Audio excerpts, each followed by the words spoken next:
I mix what I like, what I like, what I like, what I like, what I like.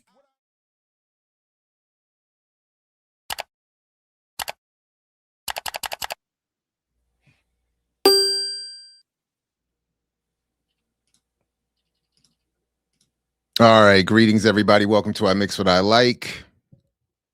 I'm Jared Ball, very happy to be your host. We have a great show lined up. As usual, please do all the things like, share, subscribe, support the Patreon. Put this in your socials, invite others to join you, as again we are live. So if you are able to be here and join us, please invite others to do the same. And of course, if you're seeing this later on, peace, welcome, and put it in your socials anyway, and invite others to check it out. A number of things to get to in the course of the discussion today. I just want to, from the top, invite people to be aware of the evolving catalog we have with our guest. And to do that, I want to show you, I'm just going to, again, as we're waiting for people to file in, I want to demonstrate a good way of finding that catalog. So if you go to the homepage of any YouTube channel,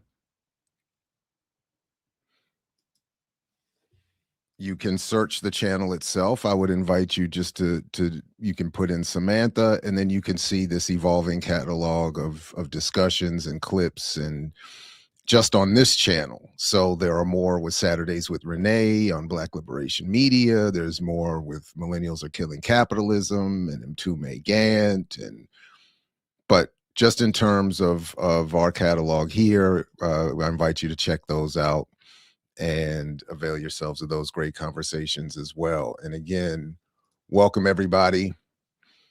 I've been thinking about this convo for a while and really interested, especially after reading Samantha's writing about the film. A lot of info I had not been aware of. We're definitely going to get into that. And her essay is in the show description, as is another critique that she links to.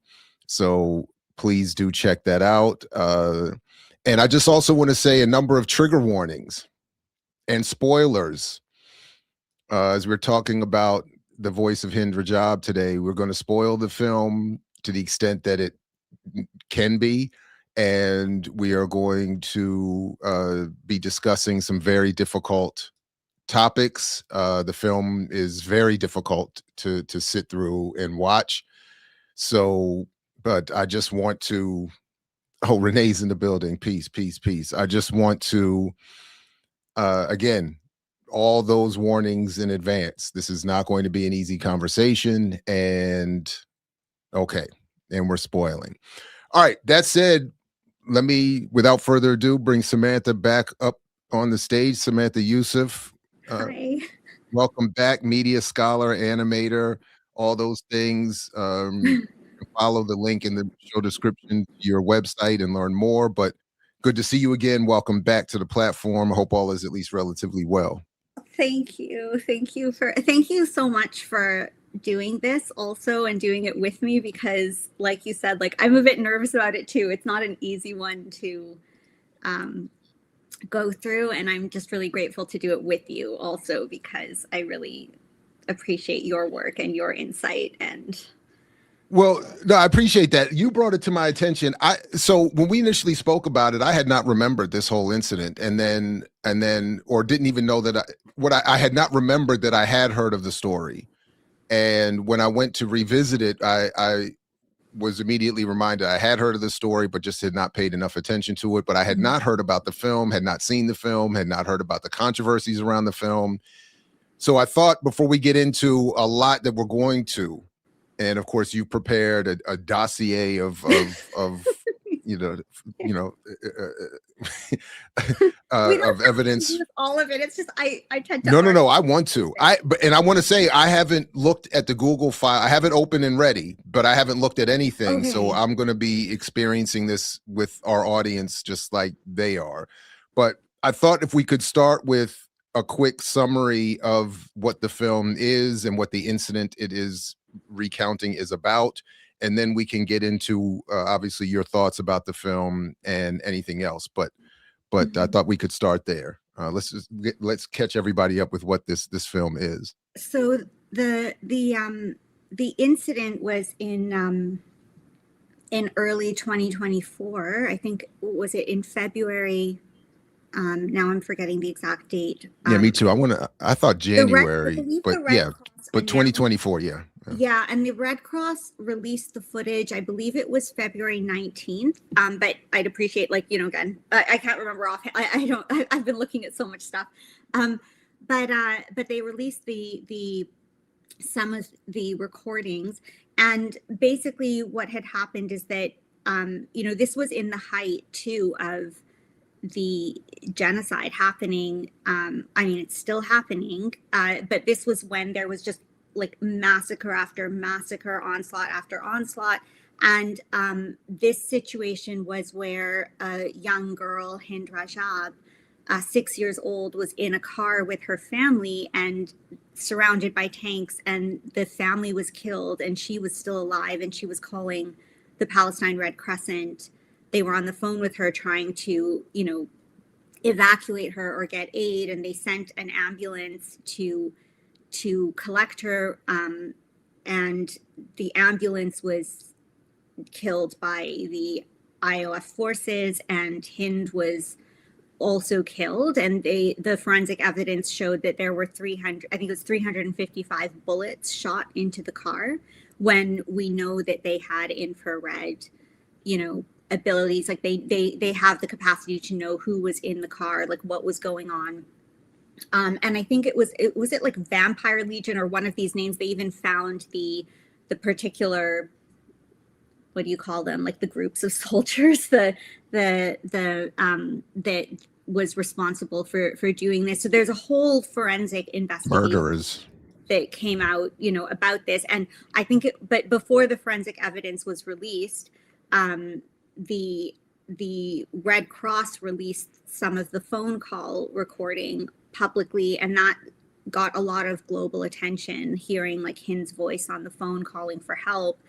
And I think that was, at that time too, I think it was one of the cases that sort of pierced through a bit of the Zionist media controlled fog or something. And there was a lot of, obviously a lot of outrage around it. The students at Columbia renamed Hamilton Hall Hind's Hall after Hind. And like Macklemore put out songs called Hind's Hall, and so like Hind, this particular story ended up getting a lot of attention. And then, in regards to this particular film, and I think I'll save the contextualize, because I tend to go on tangents, so I'll save the contextualizing of events and everything around this film for a bit after. But this particular film, the French Tunisian director, heard these recordings and decided she wanted to make this film. And I guess that's this film is a they call it a docu-fiction, which already gets into a very like controversial realm, I find, in filmmaking. So it kind of absolves everyone. Like, you use the validity of like using documented evidence, but because it's a docu-fiction, you're not legally accountable for anything. You can just kind of have free reign to do however you want to interpret the story, and not have any responsibility or accountability towards it, because it's an artistic fiction. So that's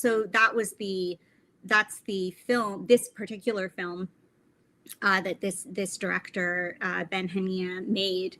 And the film essentially, like in a one sentence thing, it deals with the phone call. It takes us into the Red Crescent office, and creates like a scenario around that the phone call with the Red Crescent, the Palestine Red Crescent workers, I guess. But it's promoted, ironically, it's promoted more about the killing of Hind, but I find Hind to be quite absent in this film, but we'll go into that. But I don't know. Is that a good summary? I guess. Yeah, and you know, so just to add, one put a finer point on this one aspect of it. The film is, yeah. So we're hearing the real life calls that Hind was making and receiving from the Palestine Red Crescent group. And so I will say this, you know, and this is part of my own argument around the Vernon philosophy and everything else, that that the more you find yourself being moved or even feeling like you're watching something good, the more you should be critical of it in the context in which all these films are being made, is sort of a quick summary of my argument. Because and I found that to be valuable, because there were moments watching the film where I thought it's really well done. I thought the even, and I've seen some criticism and I've read a couple things back and forth about this, about the use of the real audio and the dramatic acting. There's a point even in the film where you see where someone has actually been filming the real life Crescent workers, and then but they go back and forth between the actors portraying them on the call with him. And those things, I admit, I found to be very well done and compelling. I thought, wow, this is remarkable filmmaking. And and I even, you know, even the tactic of the dramatic actor playing out of the dramatization of the Crescent workers versus the real life calls, I thought was powerful as a device. But then I had to remind myself or ask myself to the point that, well, what is the goal of these devices? Yes. What is the goal of these tactics that are destroying me emotionally watching the film? And then, you know, I kept going, all of the things keep happening, you know, as a father of daughters, you know, going through like all the, like what, how, and then I'll rest here and stop here and invite you by saying the only political point that, and I didn't really even take any notes, the only political point that I kept coming back to about while watching this is something that I felt for years and been saying for years, is that despite the liberal claims around the purpose of the film, despite the even the liberal cries, my own included, around what's happening in Palestine right now, there is no coming back from this. Like, this is where I dip most into my what I describe as militant pessimism, because you can't treat people like this and then ever expect, from my vantage point, forgiveness, reconciliation, advance. Like, this to me permanently ruins the human civilizational project. And part of it is just projecting and personal. Like, I would never, I'm not even involved. I'm a distant, safe, liberal, completely whatever, relative, all of that.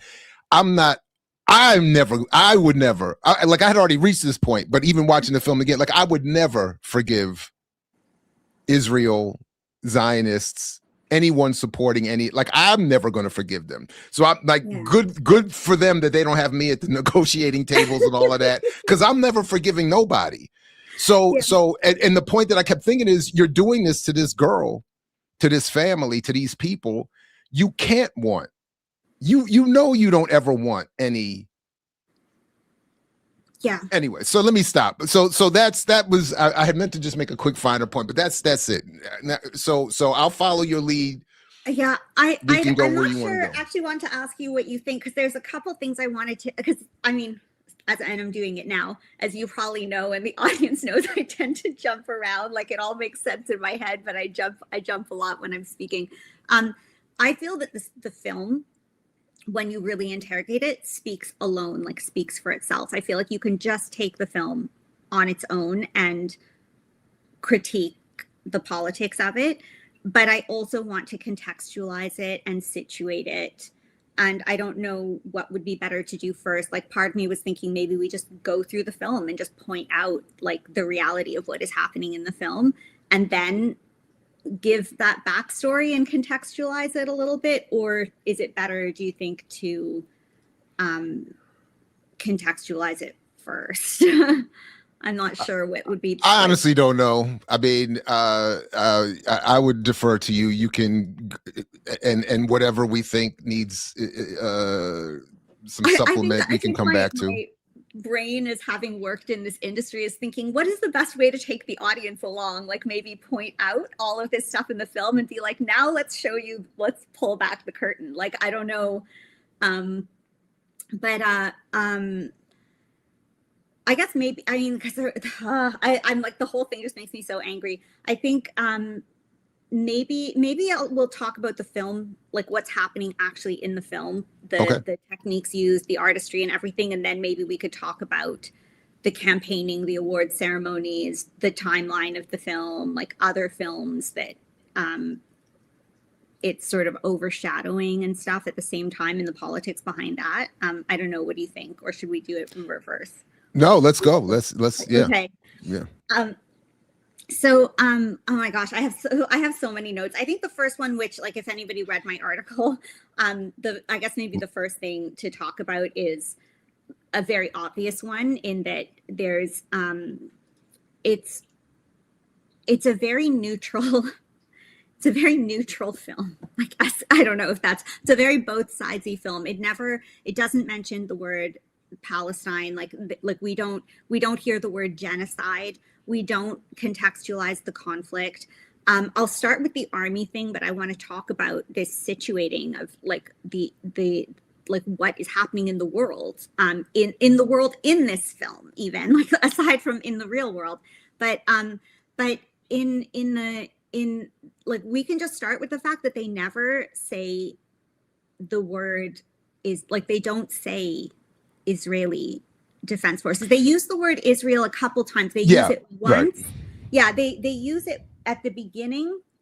They say, I wrote the quote down, they say the Israeli army orders the evacuation of the Tel Al Hawa neighborhood. So they just say that the Israeli army orders the evacuation. And then the rest, then they go on to just always talk about the army, the army, the army. We don't know which army they're talking about. So it's just the army, the army, the army.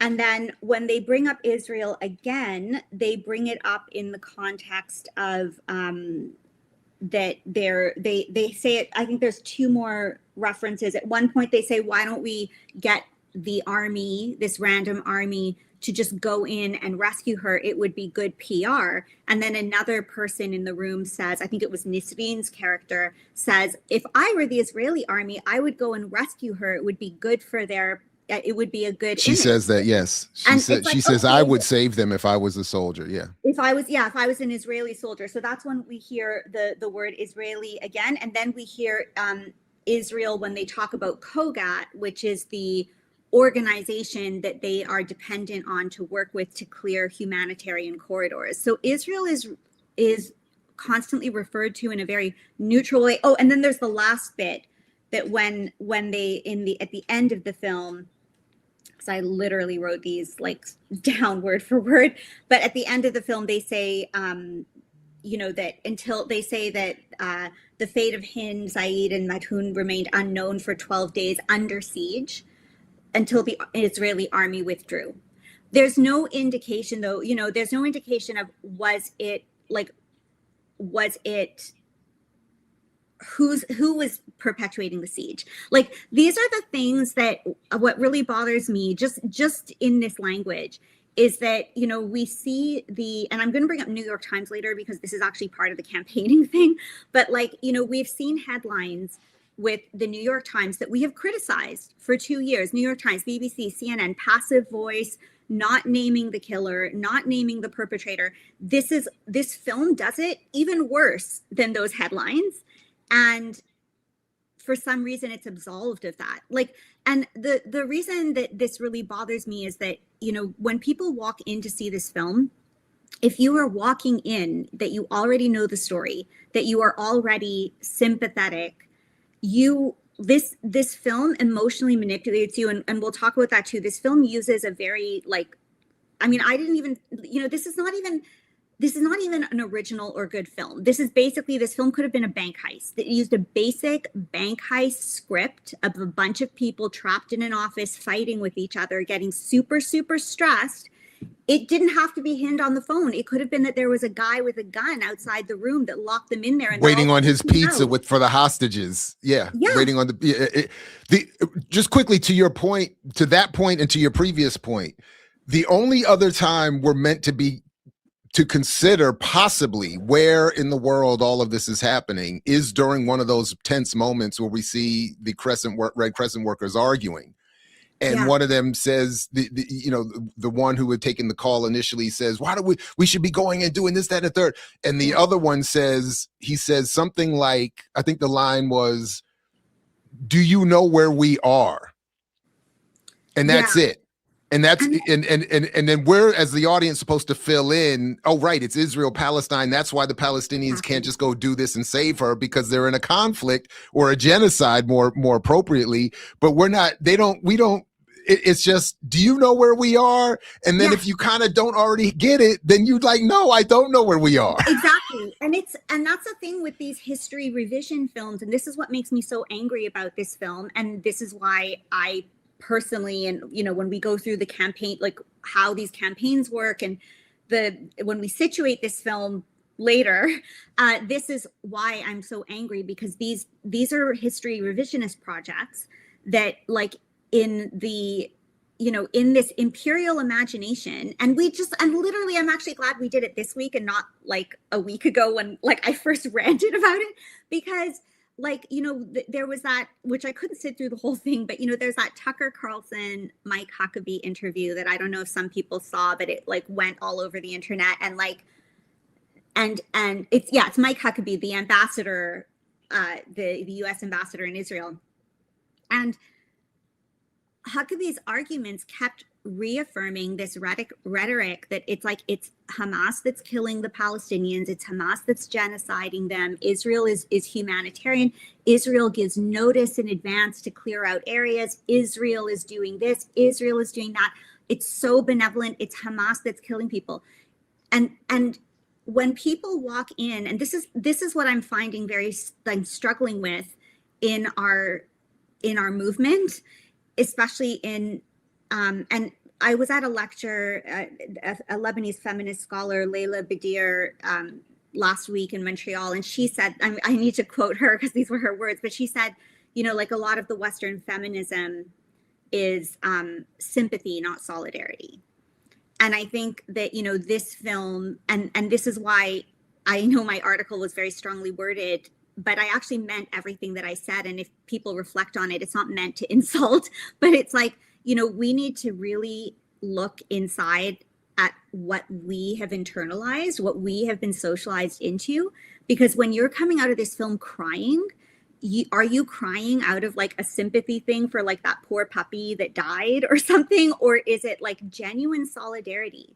Because like, and I think this film really reveals, and it's an opportunity for people to reflect on where they're situated, because this entire, this thing about like obfuscating these armies, there is a colonial imperial campaign, huge campaign by the Zionists to rewrite this history.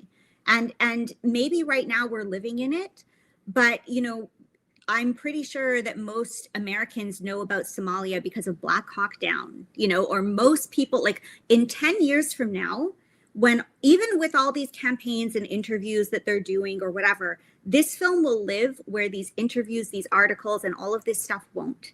And in the imperial imagining of how they want to create this future world, this would just be like, it was a sad thing that happened. The Israeli army did what they could. They asked them to evacuate.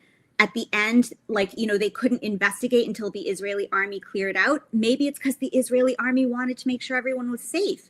And the army that shot Hind could have been Hamas. Who knows? Maybe she starved to death. At the end of this film, they don't even address the 355 bullets that were fired in the car.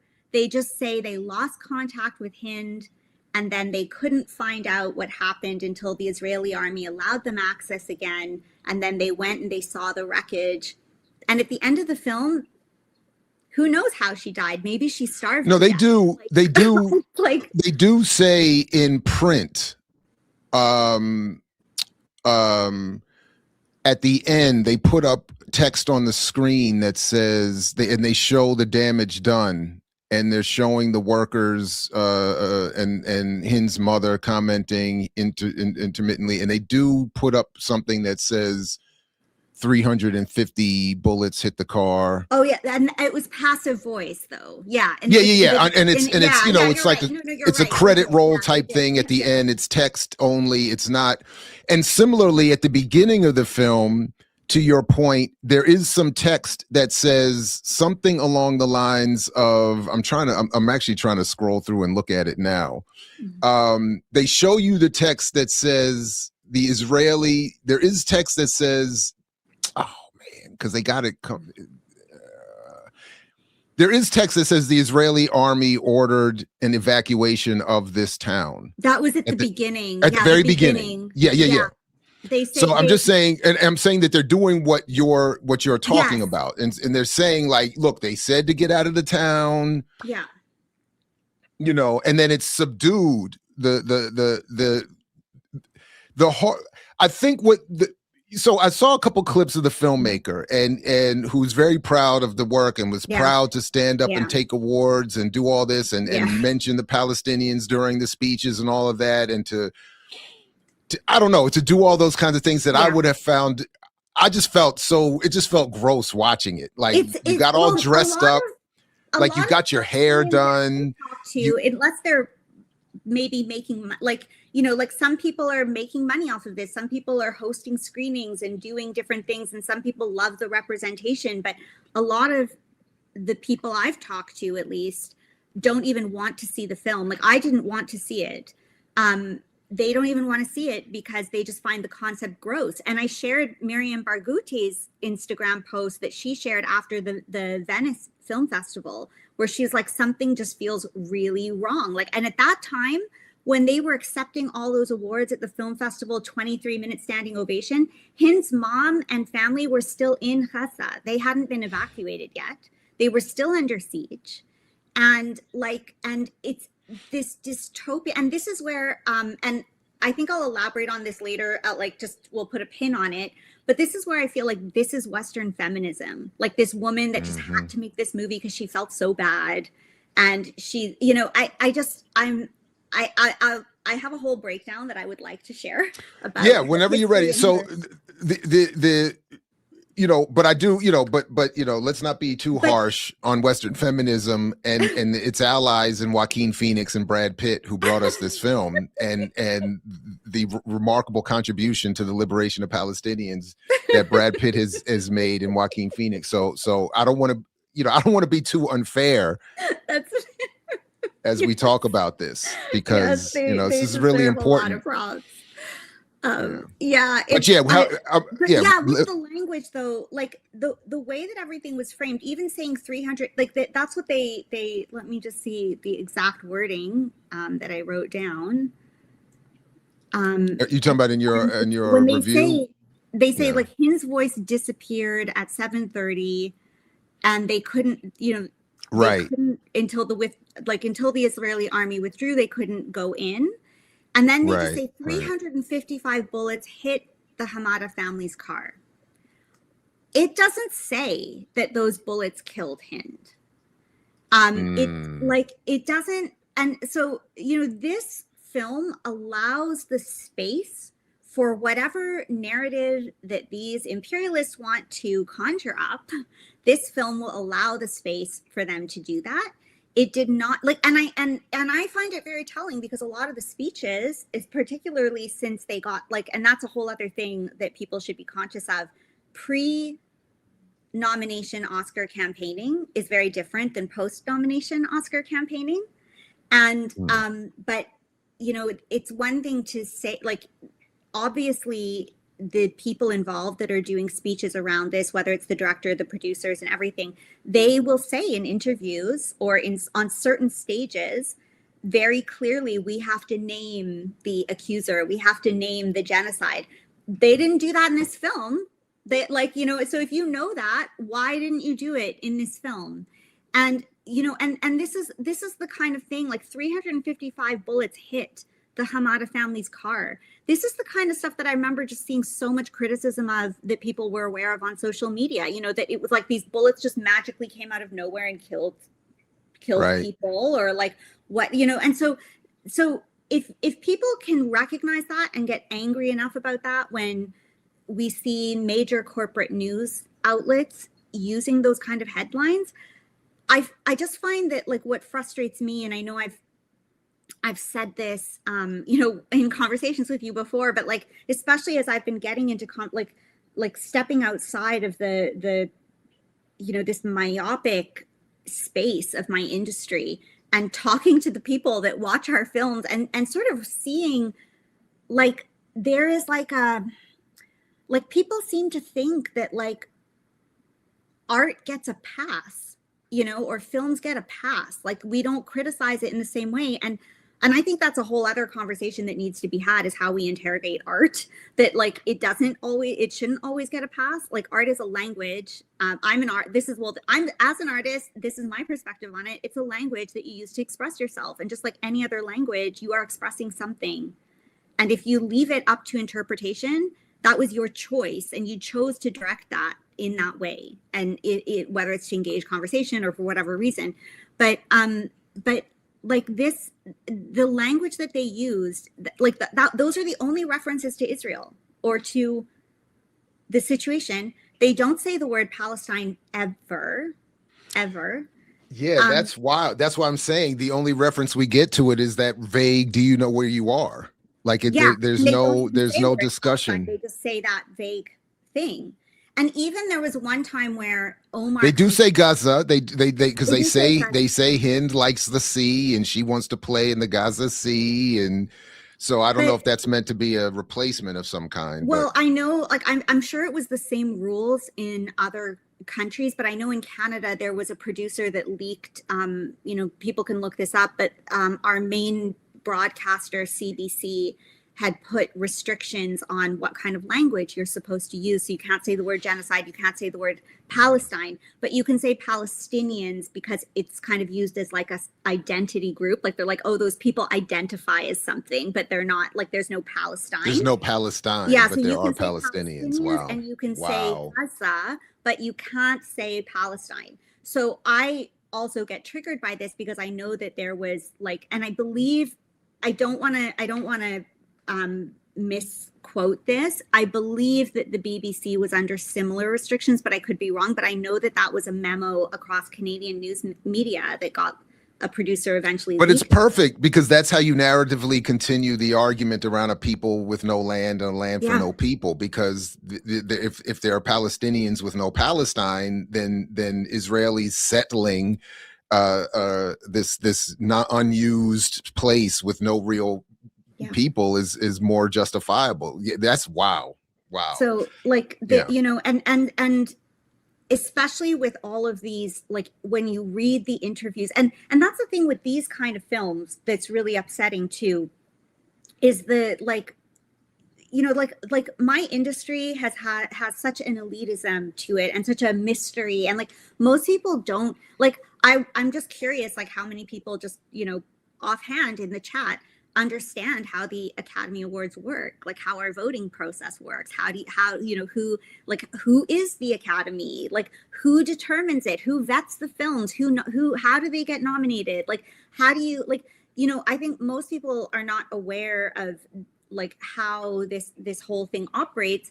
And especially in films like the foreign film category, or in these like non-mainstream films that you can't see in the big theaters, most people will not see this film until after the Academy Awards. So a lot of the public stuff is done to like creates a narrative. And I'll call this up when we talk more, because I pulled up some articles where people that are campaigners talk about these campaigns, but they create a narrative that might not even have anything to do with the film. Like, so you could have it, like, you know, and then that's also part of, like, they are shaping how they want you to see the film. So they're planting the ideas in you that when you walk into the theater, and if you're going in with that idea that this is telling a real story and, you know, promoting all of this, you're already filling in those gaps. And because, you know, going back to this thing about them using a bank heist template, for anyone that has seen the film, or if you are to see the film, like this film, Hind was really not present. Apparently they got, I think I've seen different articles that say they had 70 minutes to 3 hours of footage or something that they got from the Red Crescent. I think 70 minutes is more accurate. And I think the film was supposed to be made as like a real time in that they were on the phone. Yeah, they said there was somewhere they said 70 that the audio recording was about 70 minutes long. So, but it's multiple calls over many hours that are strewn together into 70 minutes of total audio, if I have that right. I believe so. I believe and then so. And then this is sort of, just quickly, this is sort of one of the problems that I had, you know, in terms of the trauma watching the film, is that as people hear your criticism, especially if they have not yet seen the film, you have to remember that Hind is alive and calling for help and suffering amidst the bodies of her dead relatives for this entire time.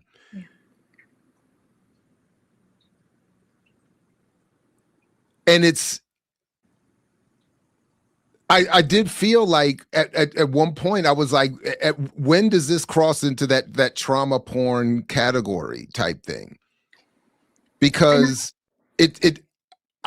and I don't know if I was just because it was the pain of the, I'm projecting the pain of watching it and feeling forced to sit through this suffering, which was really difficult. I think but yeah. I would just say that they crossed the line of trauma porn like almost immediately when Hind wasn't important, because there's like a couple things around it. Like one, like first of all, just with the timing, a generous amount is 7 minutes of actual recording that they actually had in the film. So like I took notes of how long we heard Hind's voices. That's 7 minutes, including some of the dialogue with the actors. And it's about 23 minutes of phone call time, but with the actors. And we don't know if those lines are over dramatized. We don't know the order that these recordings were played in. Some of it was repeated and reused. So we don't, like, you know, this, and so this is where these documentaries already fall into a very controversial category. Like, and that's where, you know, I'm kind of glad that I had that conversation on Millennials with Renee and other Jared on the Perfect Neighbor, because these films are almost very similar. They use similar tactics, that the evolution of the film operates in a similar way. And there was nothing like original or innovative in this. If you understand the techniques, it was very tropey. Like they followed a formula that works, and they kept you on edge. Like, this is the thing, because you know what's going to happen. I found like what they did, it was actually just making me furious and stressed. They make you stressed, right? They make you stressed, and the actors would do things like, can you repeat that again? Can you repeat that again? And they just kept drawing out stuff that it made you feel like you're just there waiting. Like, when is this going to end? You feel that the whole time. Exactly. Like, when is it going to end? And they deliberately use techniques to make you feel that way. And so your anxiety is getting so hyped up that you are in a space that you are not going to notice. Like, oh, they didn't mention Israel. Like, they didn't mention genocide. Like, you know, you're in such a state that your mind is going to rationalize it. And this is where these kinds of films, and this is where this gets like really, to me, I mean, as a filmmaker, we feel really proud of these things when we take audiences through this experience. We're like, we got them. But like, I find it very disturbing. But like, your brain will rationalize the emotion that we are giving to you. So if you are going in feeling like you know the story, you're pro-Palestinian, you care about Hind, your brain is going to rationalize all of that anxiety from that perspective. And if you are someone that just listens to Mike Huckabee and don't know anything about that situation, you are going to go in and be like, this poor girl, like just like what we're seeing in Venezuela and Iran and all these places, this poor little girl under the evil Hamas people If it that wasn't shot for her those to death. terrorists, yeah. Like what? Like this is so horrible that happened to this poor little girl. So this is how these films work, and that's so just that way that they played with anxiety and techniques that they use. Like, so they use this like a heist kind of scenario. And Hind, and I want to talk about it. Sorry, I'm going to jump to interpersonal relationship things, but let's just talk about the heist thing. Hind didn't need to even be in, like, the calls were like she was just a voice.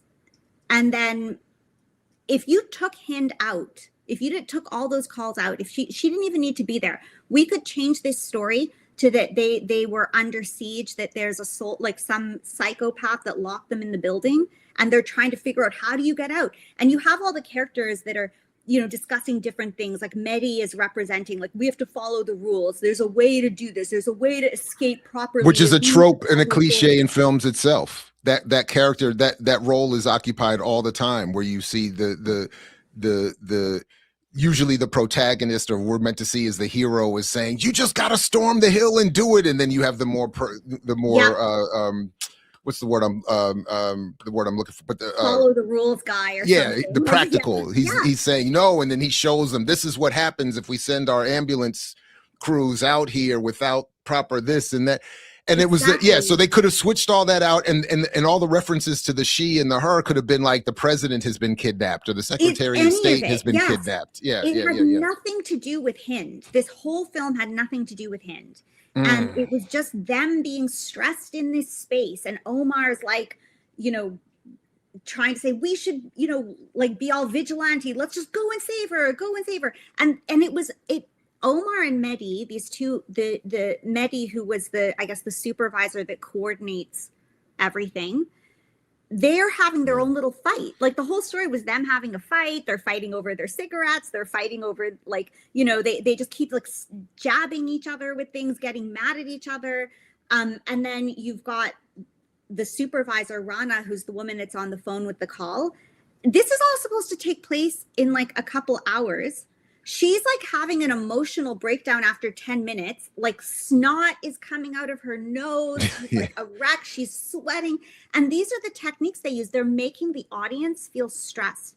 They're heightening the emotion. They're using, and this is what Paul Greengrass did, but this is a French. So in the Bourne series, Paul Greengrass was like, and a lot of Americans didn't quite take to it when these techniques were first used, but the handheld camera and the shaky cam, it makes you nervous. It makes you feel like, that's why you use it. You use it to create this sense of urgency.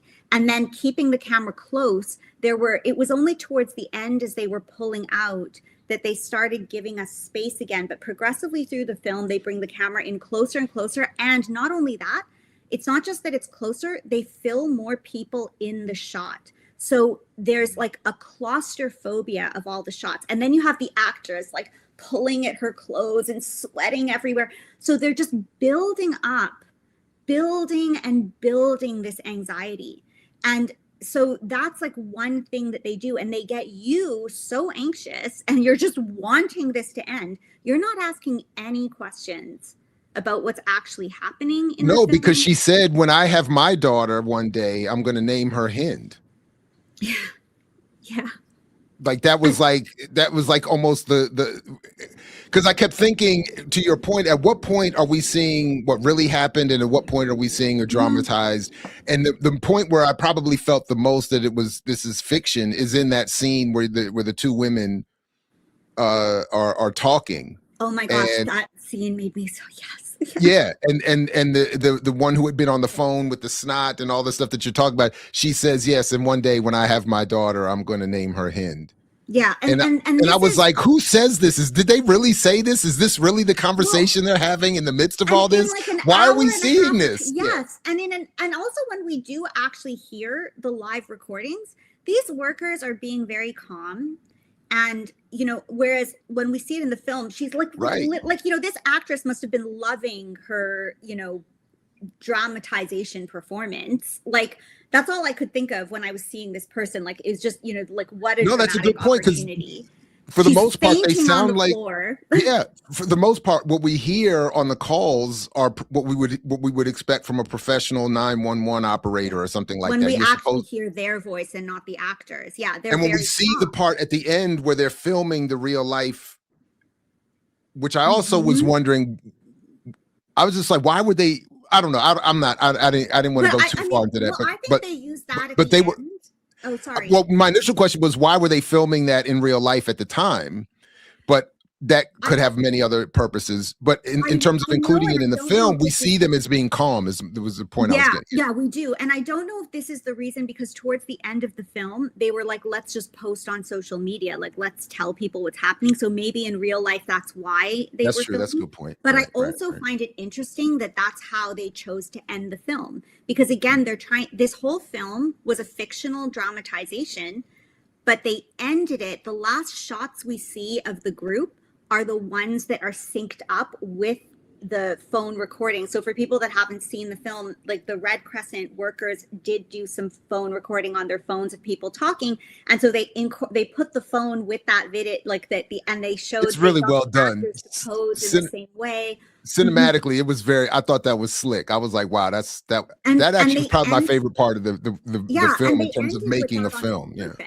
They ended with that on yeah. purpose to make you walk out and say, this was all real life. This was so Right. accurately portrayed. And like, and there were Mm. just so many, there were so many things. And I did read one interview, like, oh no, like, hey, I'm just gonna, before I jump around too much, the two women talking, like there was a theme of gamification as well in this that I thought was really disturbing. There is like there, so you remember at the end when they were playing video games, like, and we'll come back to that, but they were playing video games out of the blue. Like, now I read Violent, an interview that did but say that, but it was also violent, real. yes, like Uh, 355 bullets violent in the they're yes, like playing Call of Duty together, and they're playing yes, in teams as teammates while one is crying in the bathroom, and they're on a mission to kill people, probably Palestinians. yes, Yeah, yes, like it is nuts. Like, so to lead, like, for people that haven't seen that, because that, and like, I did read an interview where the director's like, oh, apparently, like, they told me that they play video games sometimes to relieve stress. Maybe that's where she got the idea. Does that mean you have to put it in the film? No, it doesn't.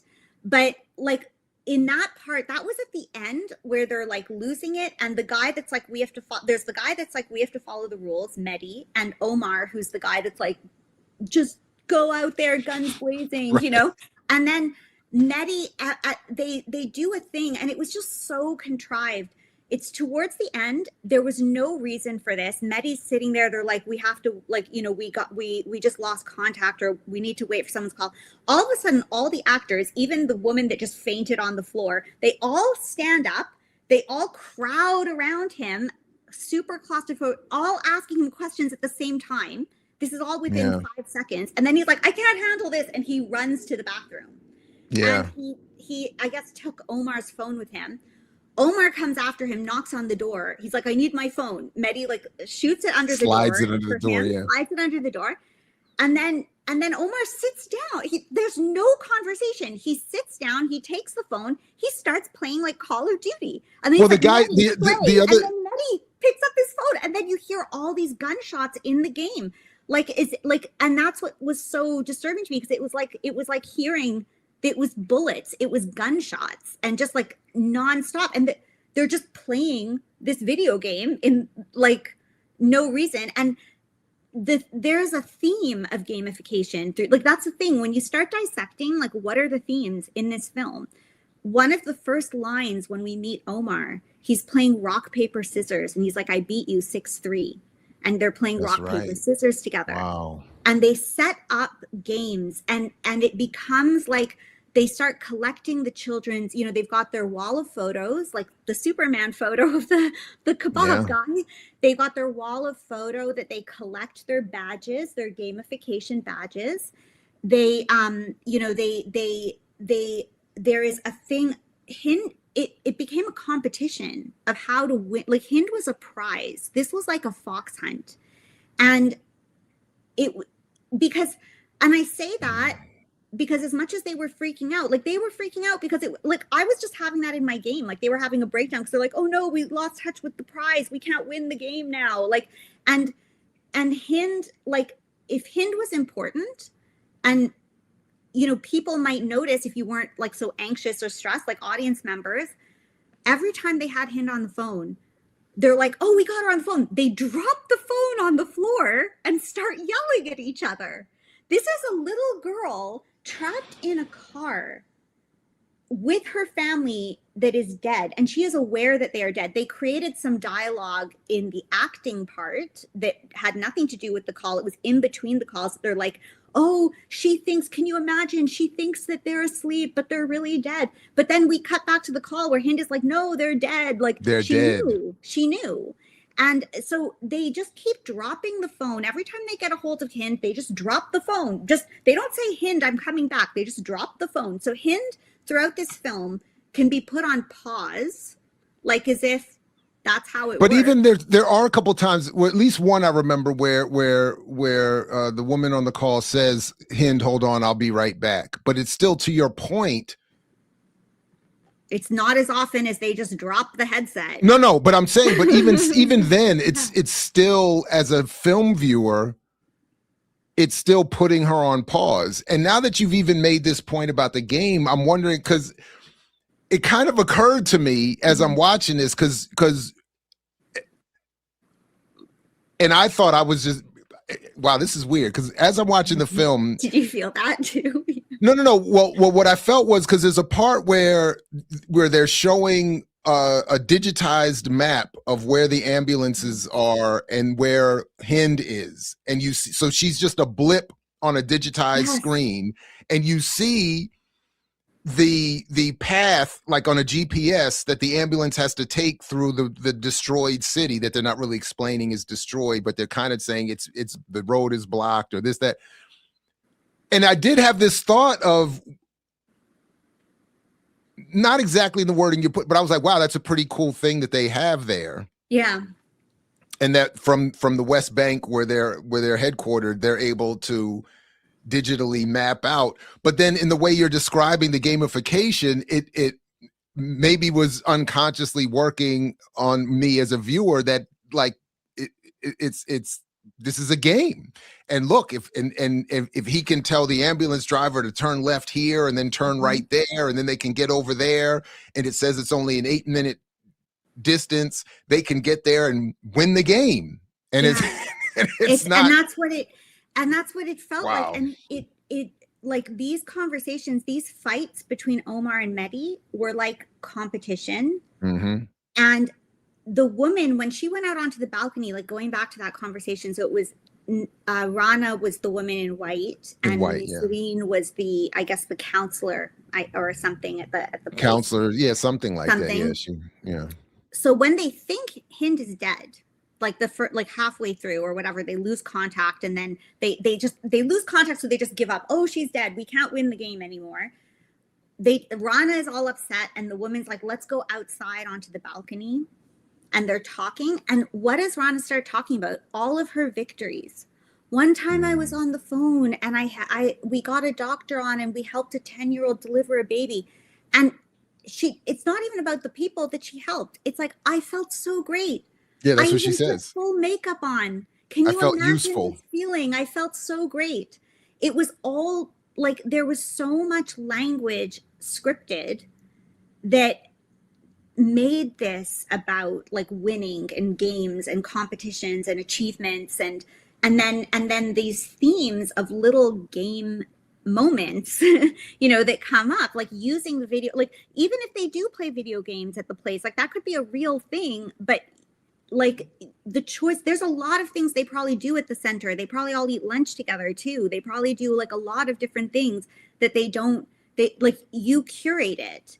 And Mm. there's an interview, again, like this is why I had the folder of things, like we don't need to share all of them, but one of the interviews that I read with the director, like if you really read between the lines in these interviews, they say those things. Like she said, you think of everything. She said that in the interview. She's like, you think of everything, and we have to make choices.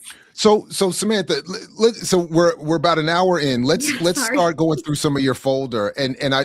as I use as a segue, I want to use this question that I had for you, just broadly speaking.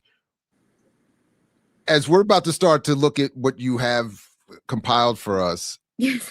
when I made a joke about it earlier, but when the big names like Brad Pitt and Joaquin Phoenix are listed as producer, executive producer, this that, could you tell us what does that actually mean? What is them being involved with this mean in terms of what we see as a final product? It can mean like, this is the thing, executive producer is like a really ambiguous title because it can mean a financial contribution. It can mean like, a significant financial contribution, but it can also mean things like other sources of value. So like, if you're just putting your like, someone like Joaquin Phoenix or Brad Pitt putting their name behind it, they could in exchange get an executive producer credit. And for us, credits are almost more valuable than money. Like you build up your credits, you build that, like it sort of builds up a portfolio for you as like in the industry and things that you're affiliated with and associated with. So in their case, like I don't think these particular like we'll just talk about them at the moment, these particular actors are doing anything other than publicity, like contributing to the publicity tour. And so for me, the question is, why are they contributing to this publicity tour? Why is this film like the one that they are getting behind? And these actors work for an agency called CAA. And the CAA agency is a very, very, very, very, very, very Zionist agency. It's like headquarters are like a fortress. And if it's a big industry, and I put this in my article, but this French billionaire just invested like a couple years ago a $7 billion stake in the CAA. So if the CAA is putting their weight, if there's CAA involvement, they're going to be like, who on our roster can we get to? Yeah, that's a good, yes. CAA exactly. or CIA. Who can we get to go behind this film? So it's Brad Pitt, like it could be that Brad Pitt, out of the goodness of his heart, but I think, I don't know if I put it in the folder, but there's also a great interview, like a couple articles of Brad Pitt going to the Holocaust museums all the time and like touring these things. So if Brad Pitt, out of his heart, wanted to tell this story, maybe he did, I don't know, or wanted to support it, then he would still need to get permission from CAA to do this, because as I also cited in that article, or put the link in, one of the agents from CAA made a tweet about Gaza and got fired, was forced to resign from the agency. This agency does not allow their people to be in support of Palestine. So if Brad Pitt and Joaquin Phoenix aren't just rogue people, and I think this is part of the mythology that I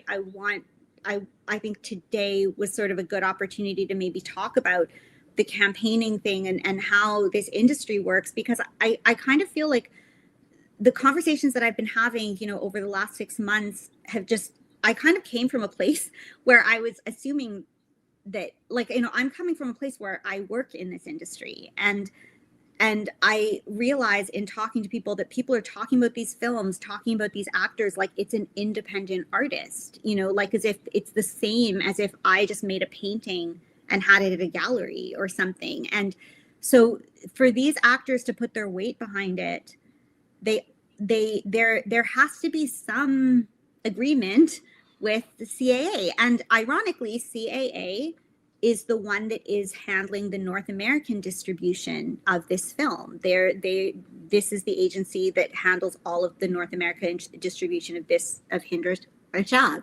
So they're not, it's not it's not like they came out of the blue, you know. And to my point, you've explained it perfectly, that this is another way of assessing how a film is not, even if you or I or an independent viewer cannot assess exactly what is happening politically in the film. This is just one good clue that whatever is happening is not upsetting the Zionist power base or the settler colonial project of any of this. And I think what you've said over this first hour already likely explains a lot of that. The way it's the way the story is told, what is and is not said.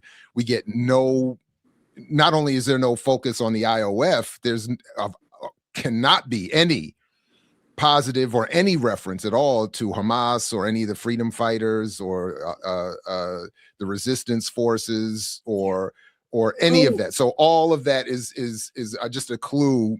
Yeah. And right, there is actually one thing before we move on that I just want to say about the film. One last thing, like, or I mean, there's a lot, but just what you're saying, like that obfuscation, because that was the other thing about this film. And these are the subtle things that I think people don't like the film speaks for itself, aside from CAA associations or anything. The film started off that we see them all hanging out outside having a cigarette, like, you know, like it's a chill day. And the film, the world that the film takes place in is that what happened here was an exception.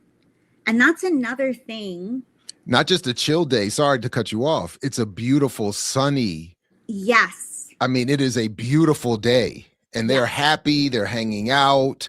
They might get a call. I think there's somebody that, you know, but there's no. Just another day at the office. Even Rana, the character that has the nervous breakdown, like, you know, she does say she's like, you know, maybe that's their justification for it. But she's like, I'm tired. I'm going home.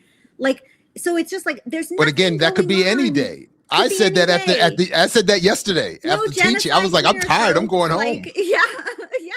You know, like, so that's part of the violence in this film, is that it sets it up in a world that, like, and that's why I'm saying, imagine the world that Mike Huckabee is trying hard to create, because this is like nothing was happening, but there was this one accident. Oopsie, people heard about Hind. It was an accident. And so the reaction of these characters, that's the other thing, the performances, the overreaction. What happened to Hind is horrible. Like, it is horrible. It merits that reaction. But the way it was done was as if Hind was the only person this happened to. This was a fluke. And and especially at that time, like, that's what, you know, I think is important to remind people. Like, there was, you know, when this footage came out, it was like the same, like, it was around February 19th, they released the call. So it was a few days after, I think, the Super Bowl. And if anybody remembers Super Bowl weekend, that was the weekend that they crossed the red line in Rafah, that children were shredded and hanging from walls. That was 4 days before this director knew about Hind. And that was happening all at the same time. And so to contextualize this world, like as if Hind was an exception, and I'm not trying to downplay it, but like, this was the violence that was happening. And so making that choice to direct the film in this way, or, you know, again, it doesn't even mean that the director is conscious of it, because reading interviews with her, she's like, I just felt compelled to tell this story. Like, okay, maybe you didn't know what was going on, and this story was a great opportunity for you, that it really meant something to you. But then I'm just questioning, like, well, then why should you be the one telling our stories if you clearly didn't know what was going on? So, you know, there's just a lot of levels here that merit interrogation, but what the film left out and how it framed itself and how it designed the performances and the interpersonal relationships and the ways that, you know, like I said, they would just drop the calls with Hind. Or there's the one time that Omar talks to the mom, that like halfway through to be like, he gets her number. He calls her. He calls this woman that is freaking out. He calls her because he wants to know, because he wants to win the game. He wants to know when she last talked to Hind.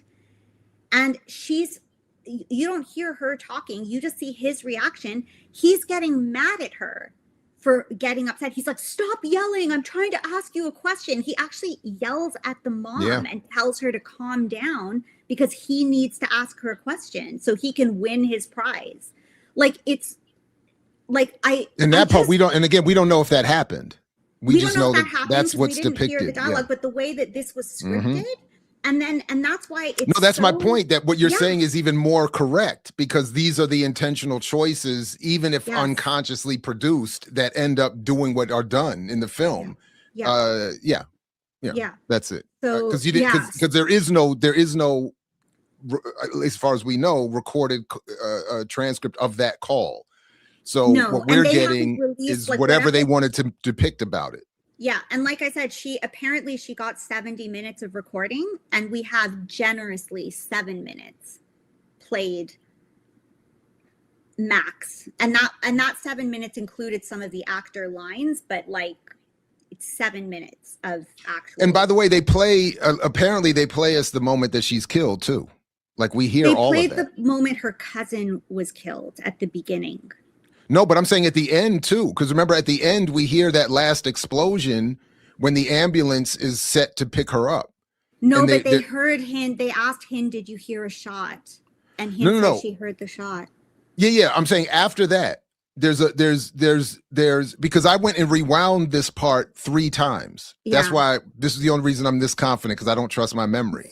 Towards the end, you hear the explosion where you finally get the announcement that's the last we ever hear from her.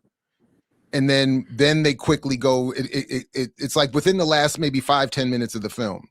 And then they quickly go into, it's not that long after that we start to see the pictures of the real ambulance drivers and the car and the reason I was making an issue of it for myself was that I'm thinking, I was asking, I wanted to replay it because I wasn't sure what we were meant. And then I wanted to replay it. I was saying, are they actually playing us the audio of that moment? I was like, that's where I started again being brought back into the trauma porn thing. But like, because I was like, wow, that was a lot. Yeah. Anyway. Yeah. But I think at the very, very end, they had the explosion shot that was when they lost contact with the ambulance. Then they asked Hind, "Did you hear that?" And she said yes. And then they started showing the phone things with the people talking to Hind on the phone.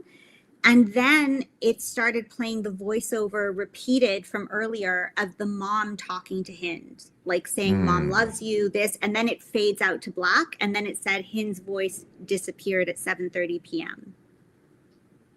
Okay. All right. Okay. Those were the last, but that part with the ambulance, there was that explosion, but that's when they lost contact with the ambulance workers, and they still had, in the film, they still had Hind on the line.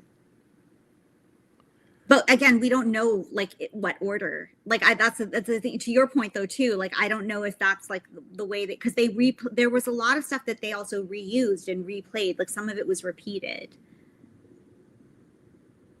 You know what? Maybe you're right. I'm just scrubbing through it here, but at the very, very end, because it's when they show the recorded phones recording the actual people juxtaposed against them, and then they play a voiceover because they're talking to Hind, and then they start playing the actual recording of Hind's mom saying, and then they think they think they're going to rescue her. So there's that moment where you see some relief, and they're talking about the green dot. It fades to black, and it says they lost touch with Hind, and then it cuts to when they say the Israeli army cleared out, allowed them access, then they go and show that they found the wreckage. It's very unclear.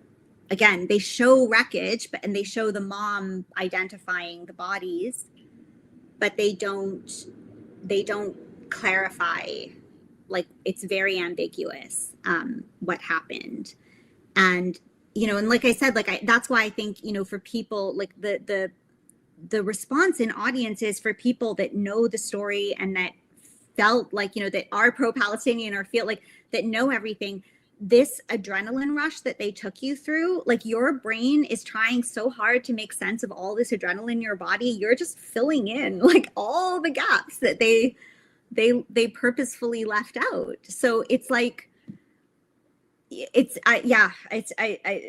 just very sorry, I know we're jumping around because I wanted to come back to that point about what was left out, but like the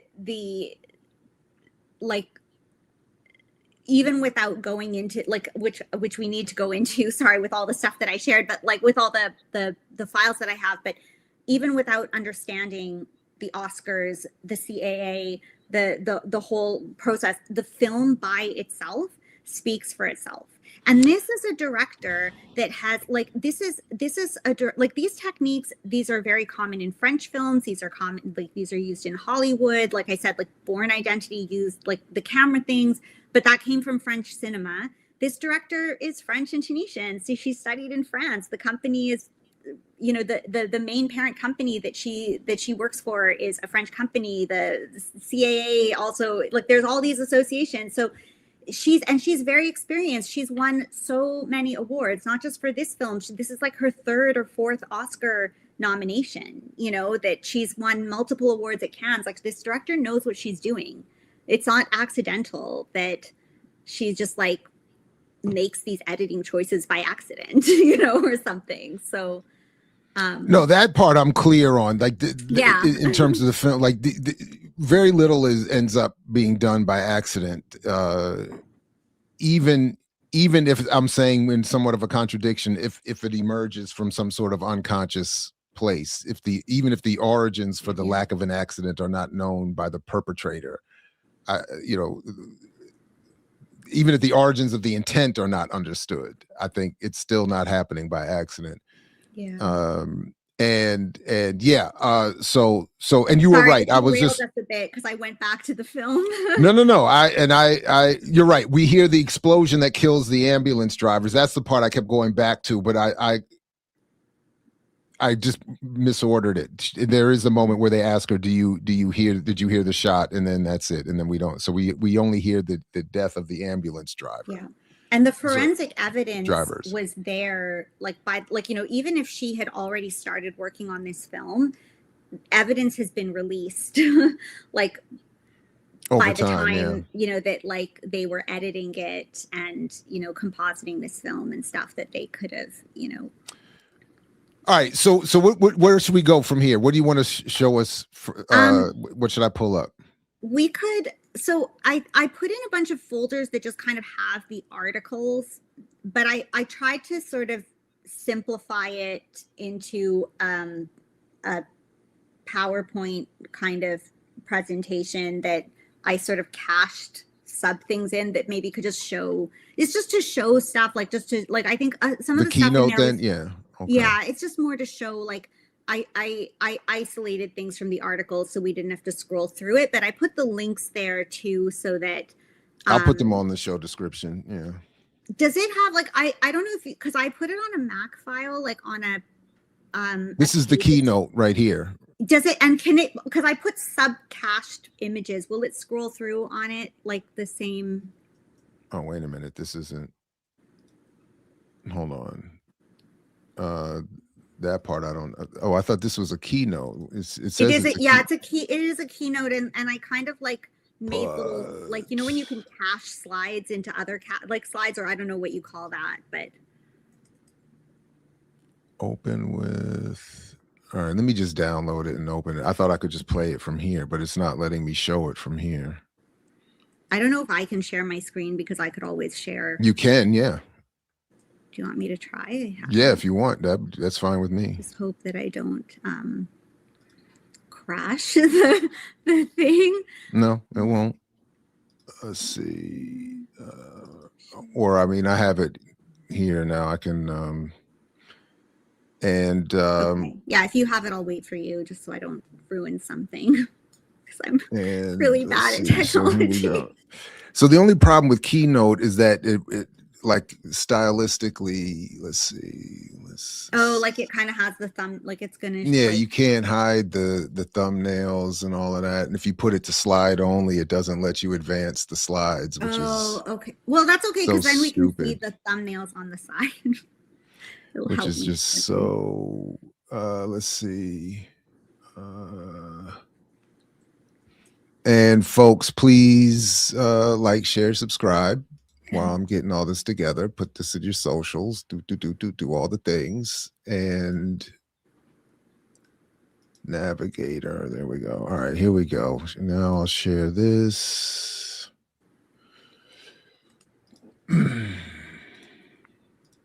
Nope, that one. Nope. Now I can't find there it is. All right.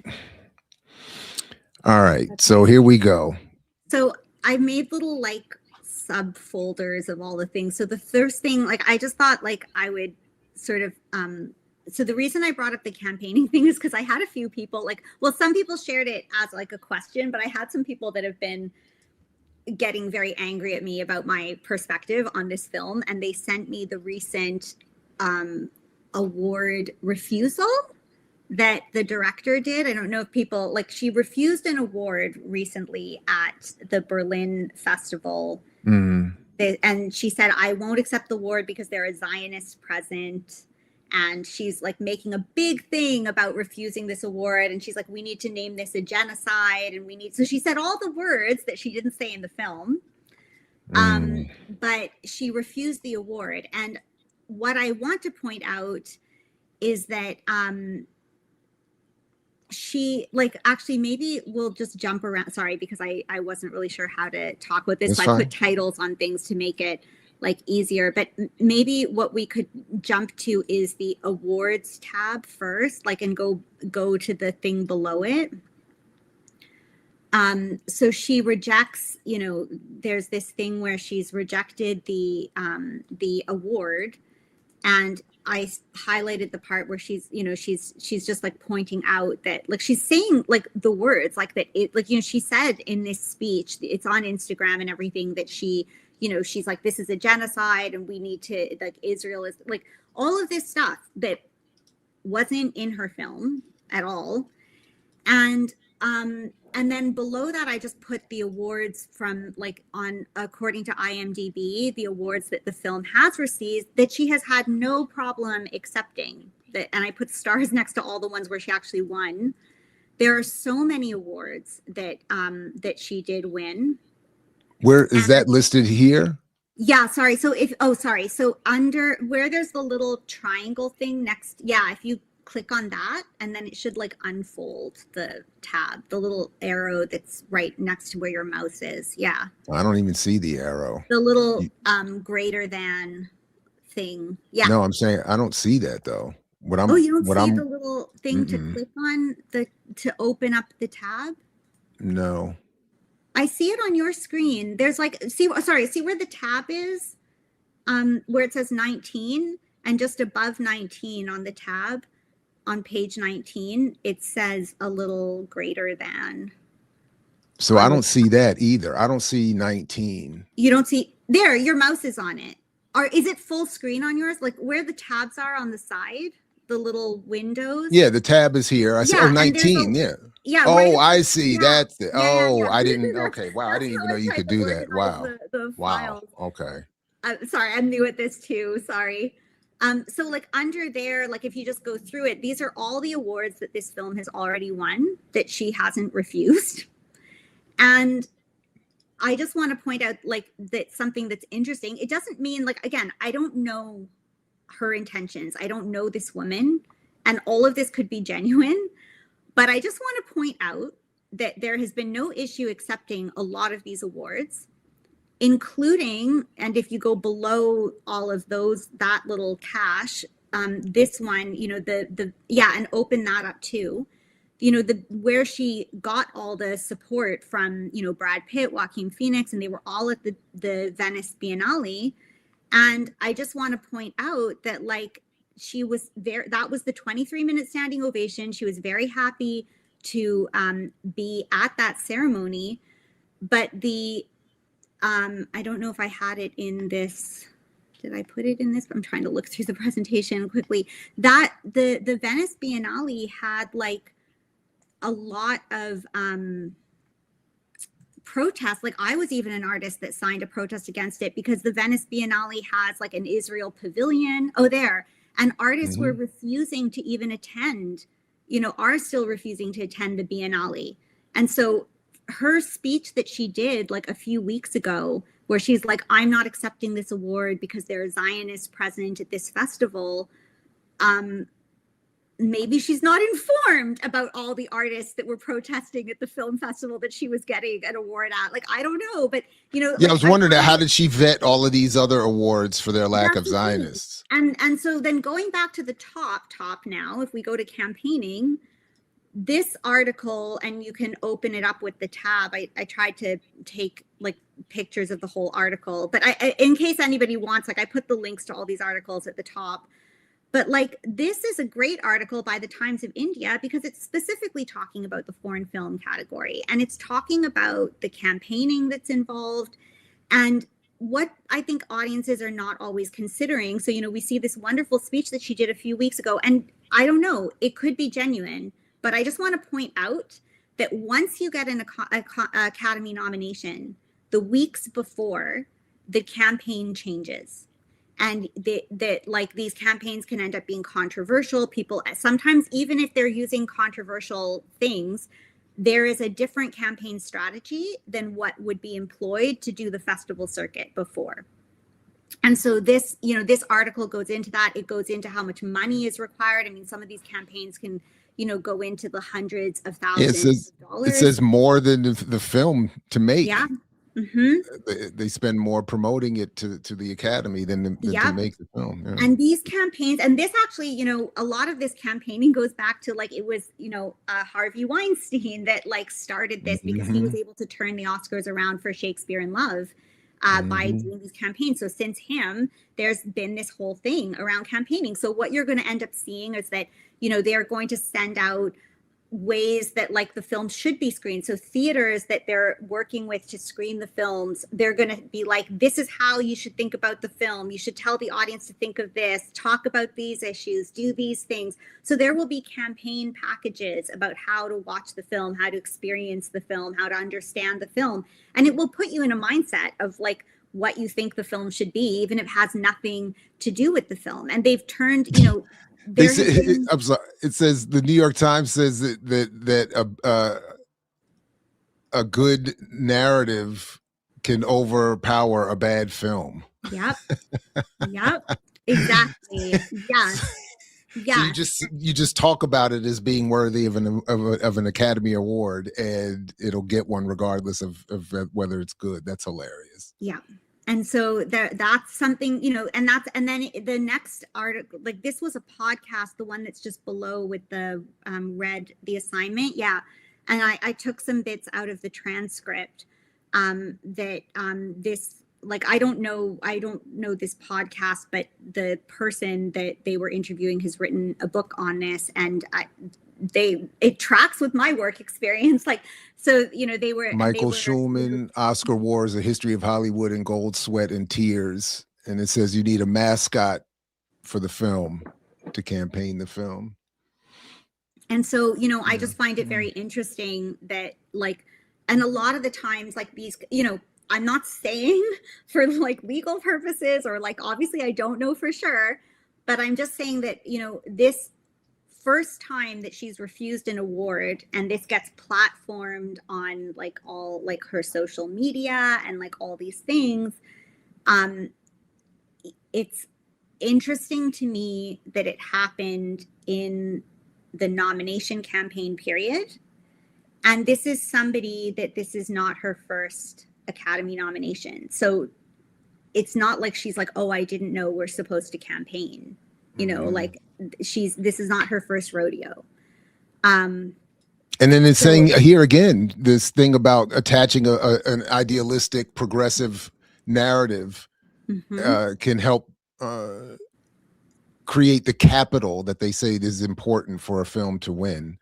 Yeah. So yeah, that so all of the crying and the sadness over this poor girl and her family and is what you need to and a good mascot. Yeah, that's hilarious. You know, Oh, and all goodness. the interviews, like, you know, again, like, of course I don't know this person, but there's nothing that I've seen in the interviews that is not generic, that is not like, oh, we heard this recording and it moved us so much. Like, of course it would move you. Who would not be moved that isn't a human being by this? But like, it's just, you know,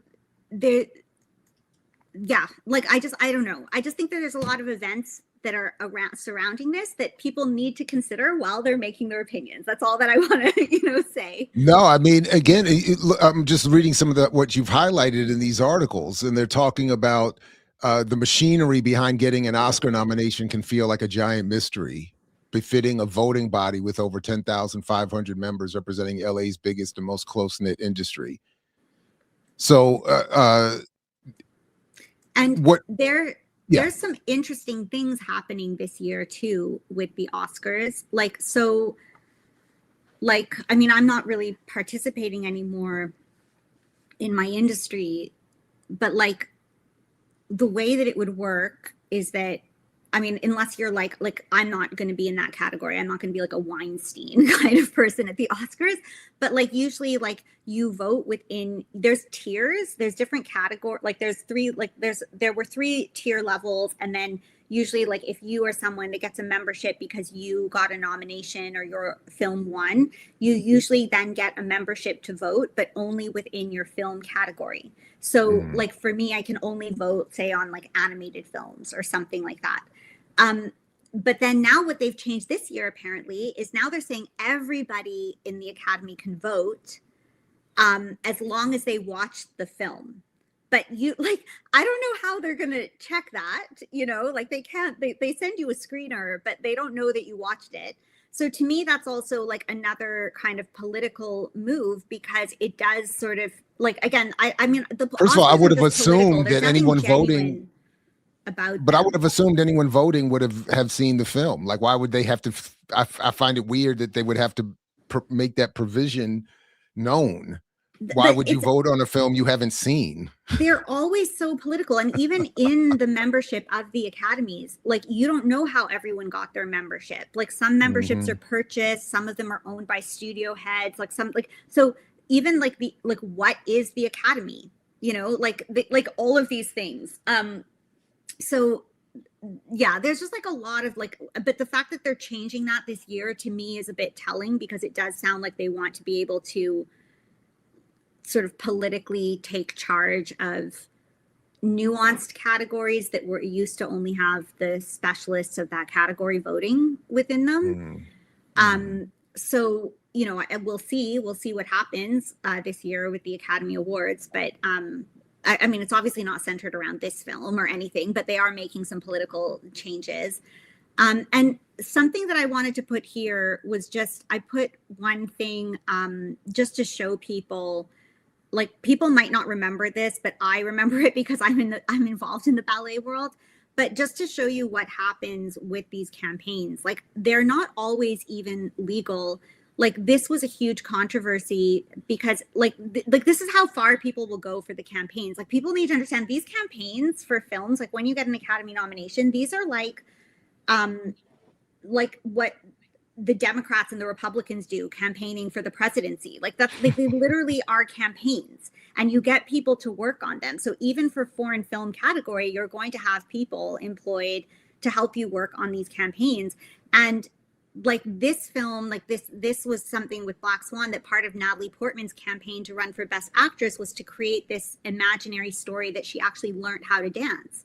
So they had someone that was her double, that was the dancer, Sarah Lane from, I think American Ballet Theater, that did like 90% of the dancing, except for when it was like a close up of Natalie Portman just like flapping her arms or something. And anybody that's in dance, like, cause I couldn't get through the movie because it was just so awkward. But like anybody, like if you look at it, you can see that it's not Natalie Portman's body, because anybody that understands dance would know that the musculature was different, the foot shape is different, the musculature around her knees, like everything, the posturing, like she doesn't know how to dance. But they created a whole thing, and not only did they do that, they actually started like silencing, coming after this dancer, if like, she had posted things like, oh, I was involved in this movie or whatever, and they started like going after her, forcing her to take stuff down. And there was like a whole thing around it, just so that Natalie Portman could pretend that she learned how to do ballet. And that was part of the campaign. There's no honesty behind that, but that was, so. Well, as you said, what did you say? She was running for the Academy. She was running for she was, and even though I've heard reference to campaigning for the Oscar for years, I haven't really thought of it in quite that exact way. But it is it's a political thing. It's the equivalent to a politician's campaign, and equally empty. That's fascinating.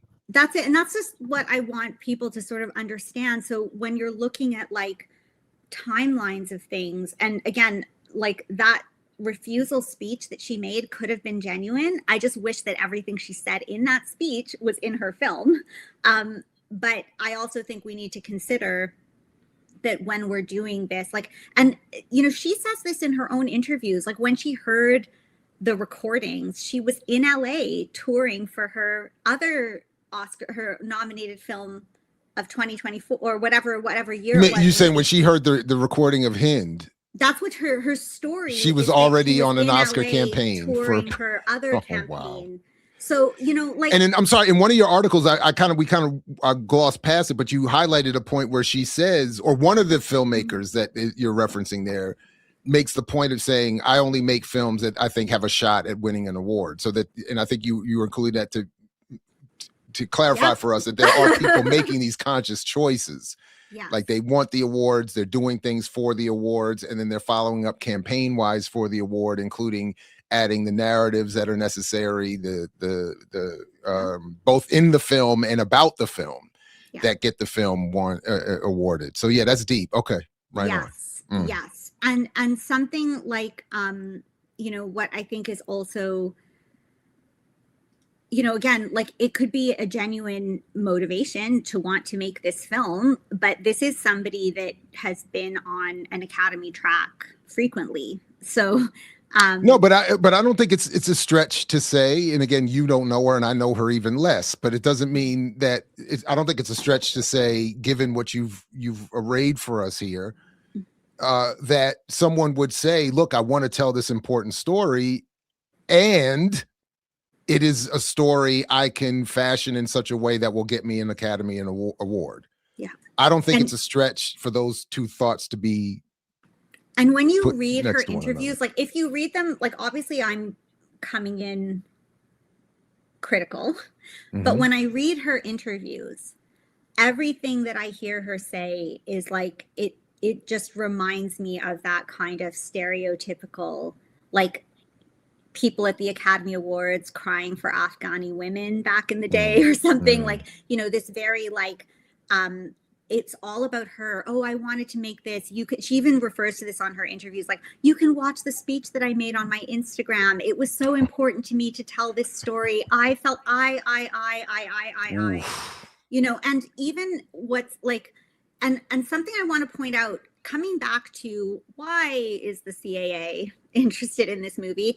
If you go to slide, I think it's 36. I just want to point out that this year was probably, I don't know that, I'm not going to say this on record because maybe there were other years, but I think that this year is the first time that we've had so many Palestinian-made films as contenders for the Academy Awards.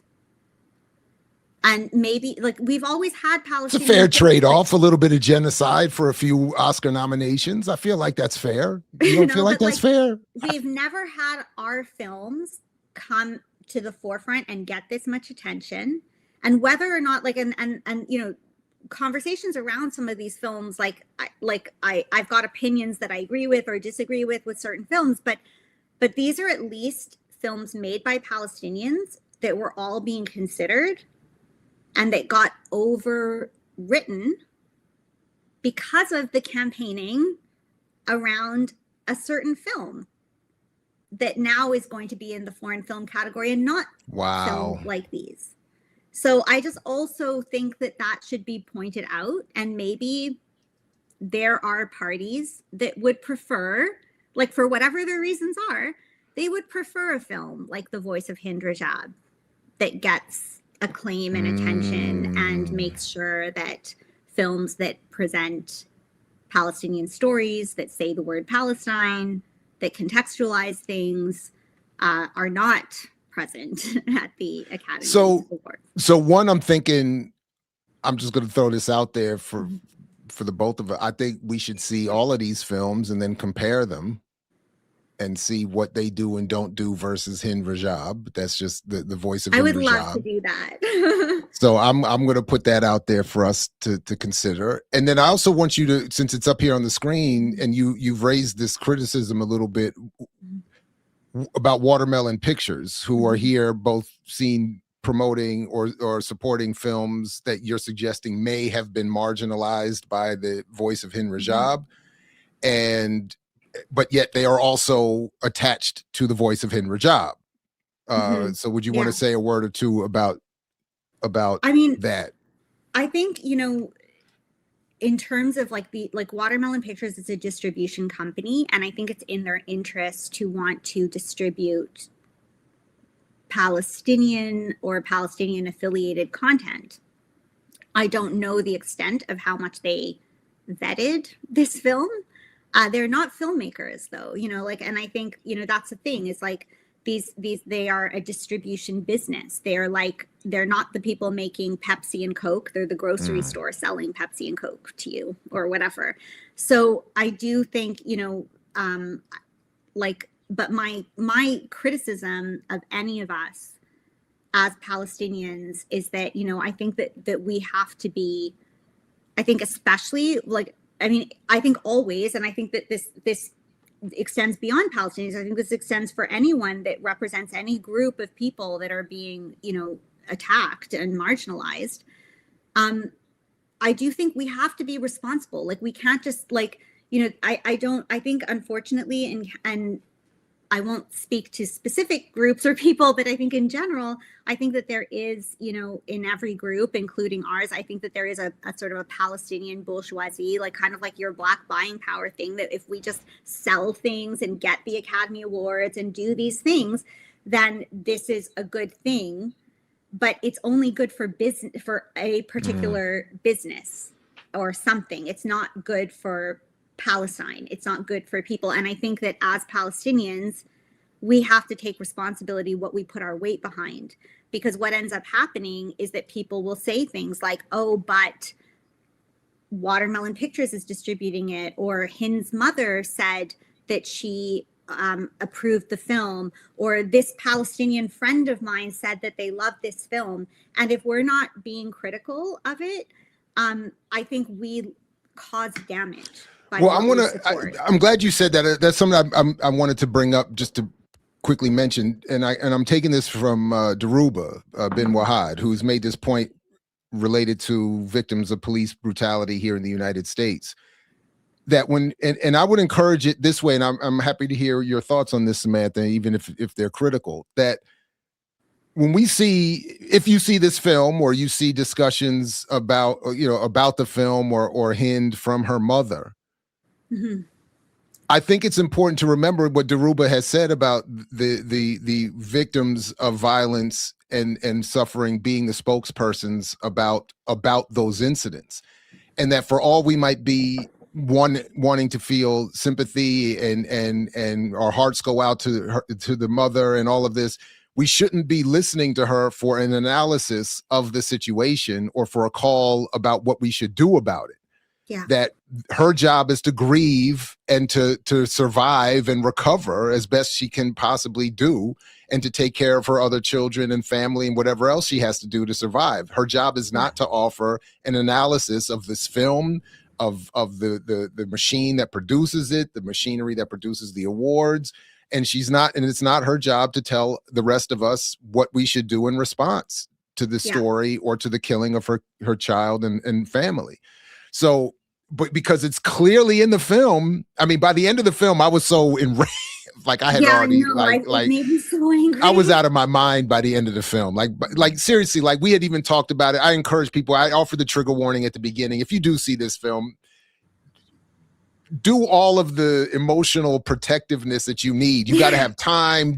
I told you when I'm not watching it before bedtime. I watched it in the morning, in the afternoon. Like I need space. Like it was so, and by the end of it, when we see Hind's mother, I just was so angry, not at her, of course, but at the film for how dare you?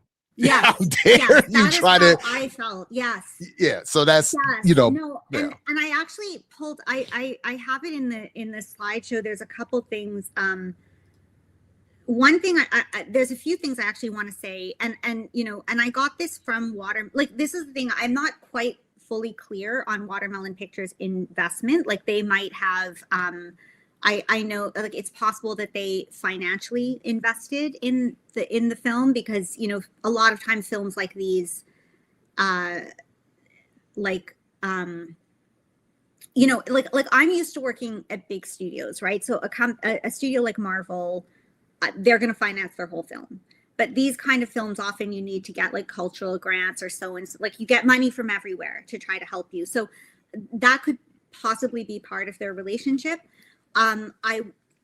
I did not see any notice from them until January that they started advertising, that they were behind the film. But the last newsletter that I saw from them said that you can get the film on other servers like Prime, Fandango, Apple, but it will not be available. It does not look like at this time that it's available on Watermelon Plus.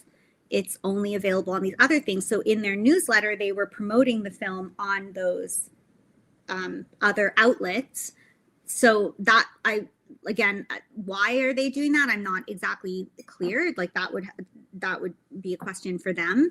I did also receive through my Watermelon mailing list one of these campaign things recently, like a whole PDF designed for like what questions to ask when you watch the film and how to approach the film. So they're clearly they do have an investment somehow in that they're promoting this film. And it was interesting, this PDF that they put together, because they had a link to a PDF that was an op-ed that was written by Hind's mom. And I actually want to talk about that op-ed because the op-ed that they shared, and I put a clip from it on page 35. Is this it? I think it's 31 on 31. So I highlighted from the op-ed that I received in the newsletter from Watermelon Pictures that she said when the filmmaker contacted me, she was hesitant.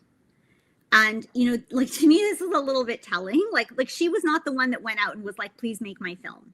But what was not listed was where this op-ed came from. It just was attached to this newsletter, like a personal statement. But I found out where this op-ed is written, and it was from the New York Times, which recently had this op-ed written now that there is the Oscar campaigning. And the New York Times, as we know, is one of our best authentic sources for the I say that sarcastically, sources on what's been happening. So I also find it interesting that the op-ed that she wrote only cites this film, and it's coming out at the time of the nomination campaign. And I just think that's something to be conscious of.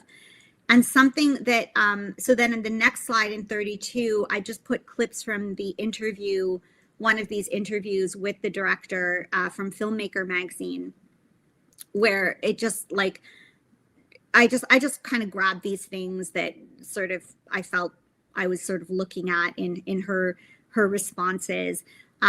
You know, and with the mother, like they asked her, like, had you met the mother? So she had only done a call with her, and then she met the mother for the first time at the Doha Festival, where the mother did a speech after the film. And if you will jump around a little bit, if you scroll to page 35, because there's an expansion on that, she actually says that the mother will not watch the film. And this is where I find like it kind of bothers me, because she's like, I wanted to show her the movie, so we showed it to her brother, and the brother could tell her that the movie is great. Like, I just kind of feel like there's this very weird, like, I don't know, if I made the film, it's not important to, like, I feel like there's this sense of the film being important, that it's important that the mother knows that it was a good film, as opposed to acknowledge, like there's just like a kind of reality disconnect. Like, I just feel like this way of talking about it. And then if you just jump to page 33, or actually, no, sorry, back to 32. In that same interview, I just thought something that was interesting was that the person asking the director said, do you know if other people were trying to get the rights to the story? And she's like, I don't know. I didn't hear anything about that. And then at the end of the same interview, she actually says there are already 2 short movies made on Hind's story.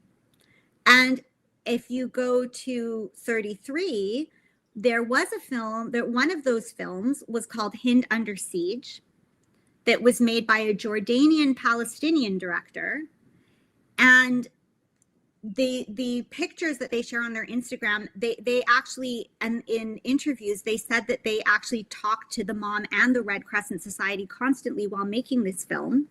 And I have not seen this film, so I can't advocate for it, and I don't know the politics behind it. But I will say one thing that I think is an interesting artistic choice is that this film chose to take the audience into the car with Hind and humanize Hind and contextualize her.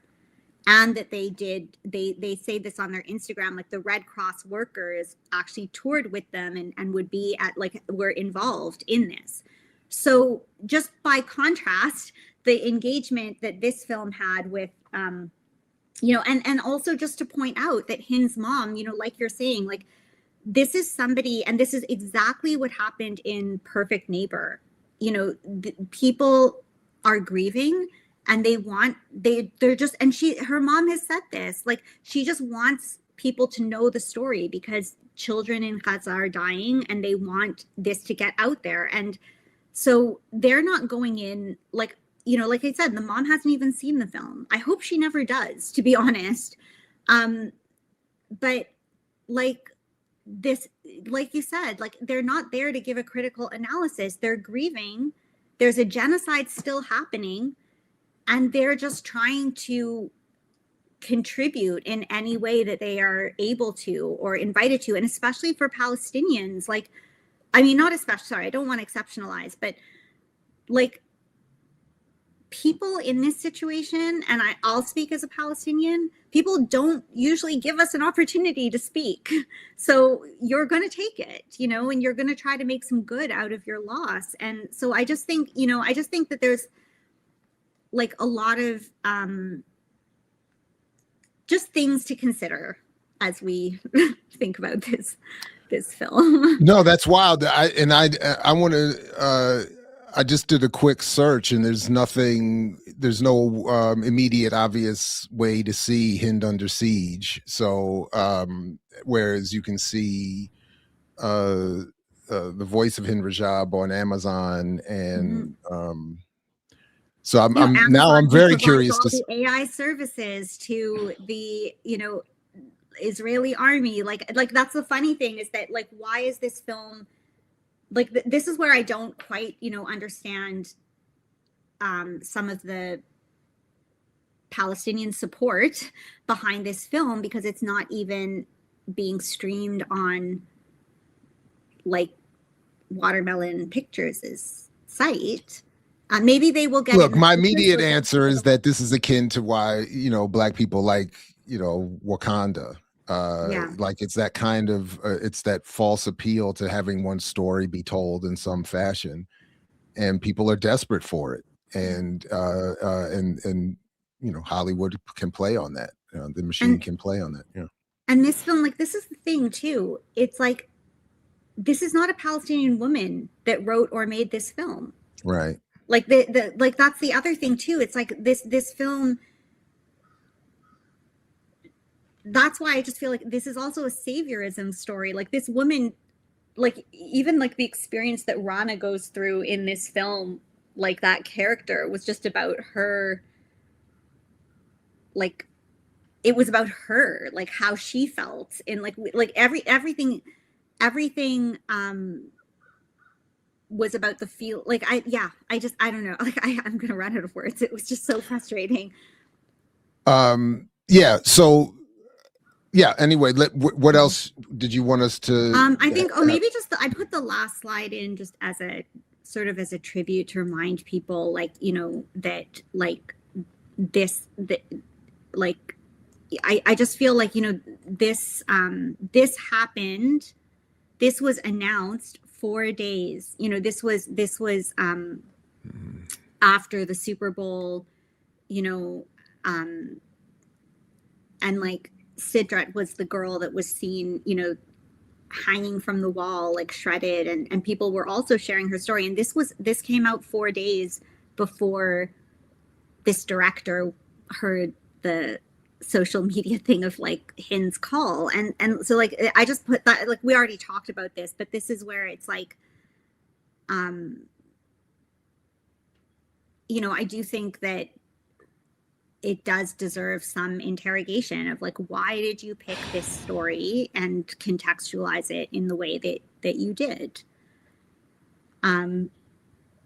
Yeah. So I don't know. I feel like the whole thing, like, and I think there's so much, like, I just think that that's what we need to be interrogating. Like, I didn't, I mean, again, I like, like you, like, I didn't want to watch this film. And, like, most of my Palestinian friends that I talked to were like, they have no intention to watch this film ever. Like, a lot of people just found the whole thing grotesque, disgusting, that somebody would make this kind of film, and all of that. And I just remember responding, like I said in my article, like, I made a post because people were sharing all this stuff back in September, like, oh, look, Brad Pitt is behind this film, and like, what a great momentous thing this is, or something, or like turning the tides. And again, and these things are designed to deflect. Like, this is what, like, Hollywood is supposed to do, and what these festivals are supposed to do, and what this celebrity culture is supposed to do, is to, like, make us forget that, like, or make us channel our focus into some kind of, like, false victory that somebody else gets to tell our story in the way that they want, and we're supposed to be excited. Like, I don't know. Sorry, I don't even know what to say anymore. It's like, that's, yeah. No, I get it, and I appreciate it, and yeah, this is not. I think, just in case we weren't clear enough, this was not a discussion we're hosting with the intent of encouraging people to see the film.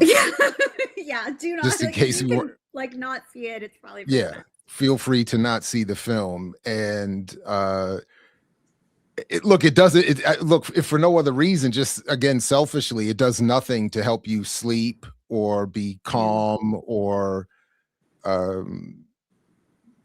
if you have any hope of intellectually avoiding the genocide, like, this film is not gonna help with that. And not in a way that is I think particularly helpful. And so, all due respect, obviously, to Hind herself and her family and the survivors, and to all, I mean, that's what makes me, and everyone. Yeah, because so go ahead. angry. Yeah, and I think already the film has raised, like, don't quote me on this, I was looking up numbers somewhere in my mind. I think it's already raised like $5 million, and, like, yeah, I find the whole thing, I don't know, like, and that's where I just really appreciated you and your work too, because I can imagine it's like, I think I'm really getting my taste of,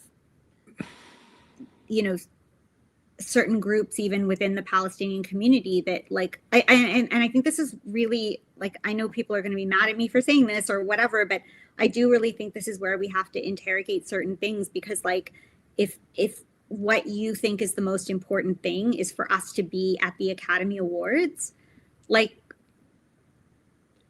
I don't even know what to say, you know, like Look, I don't know what that's happened to my more generation, but I am still from that last bit that says I don't give a fuck about a goddamn Grammy. And then I know the very next year they gave the first hip hop award to Will Smith, and then shortly thereafter they co-opted the authors of that line, Public Enemy, and now Chuck D was doing work with Blinken in the state, you know, and Yeah. and but at the time, at least, the attitude was among that youthful moment, whereas Dr. Burrows says we thought black people were going to win and hip hop was going to lead us to the victory.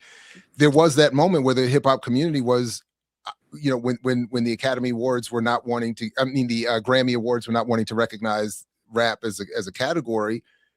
Chuck D and others were saying, I don't care. Like, I don't give a damn. We don't want your recognition. We're not here for your recognition. We're here for something else.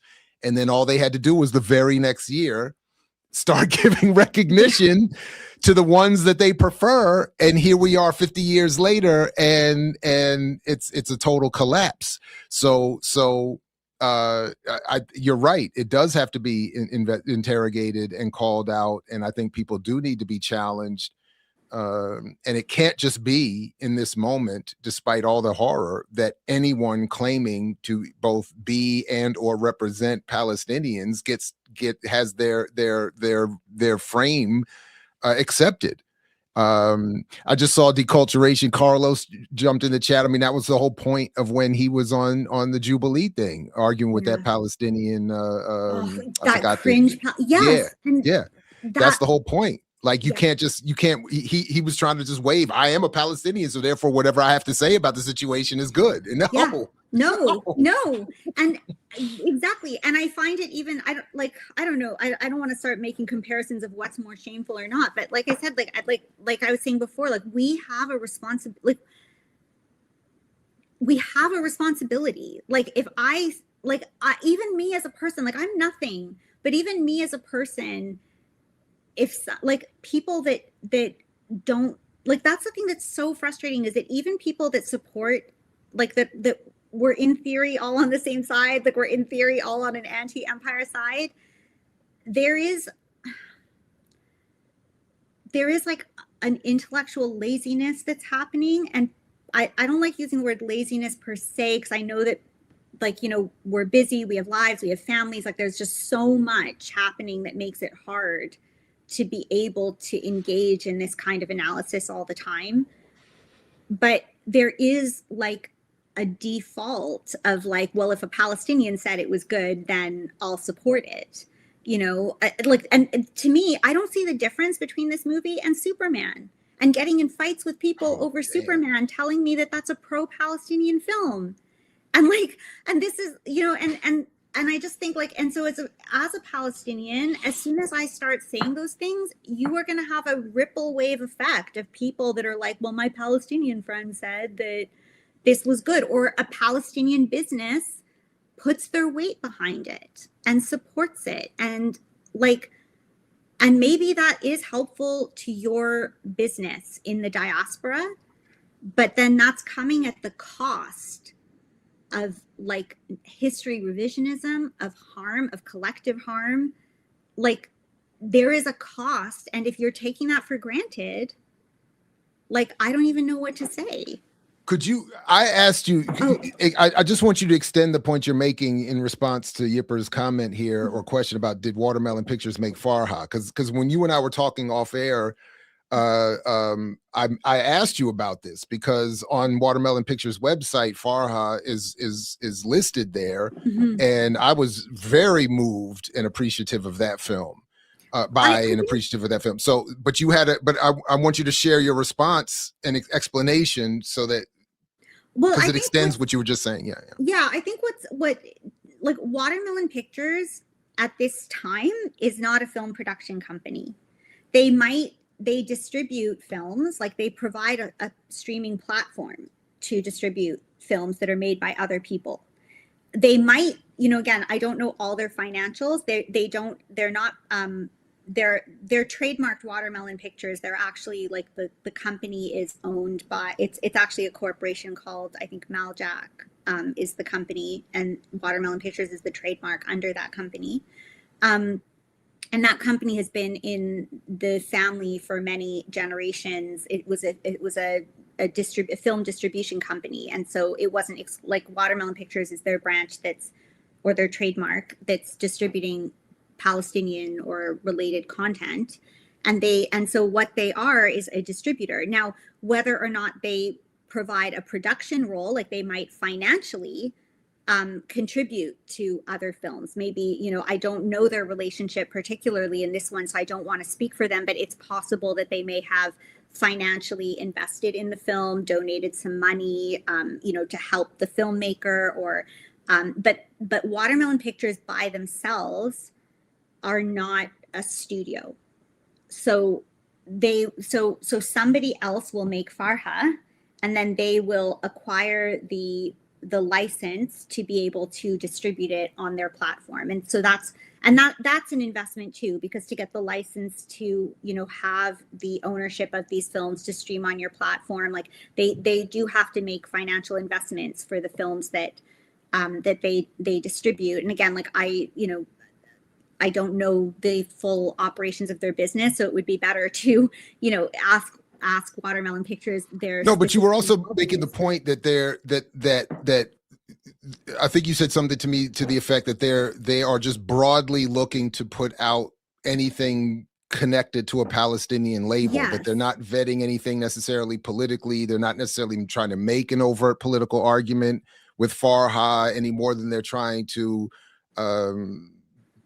I think undermine the Palestinian cause by distributing or putting their name on the voice of Hind Rajab. But they're and they're not exclusively Palestinian, because they've had, like, you know, films. They've got Turkish films. They've got all kinds of films. You know. Right. That they're distributing.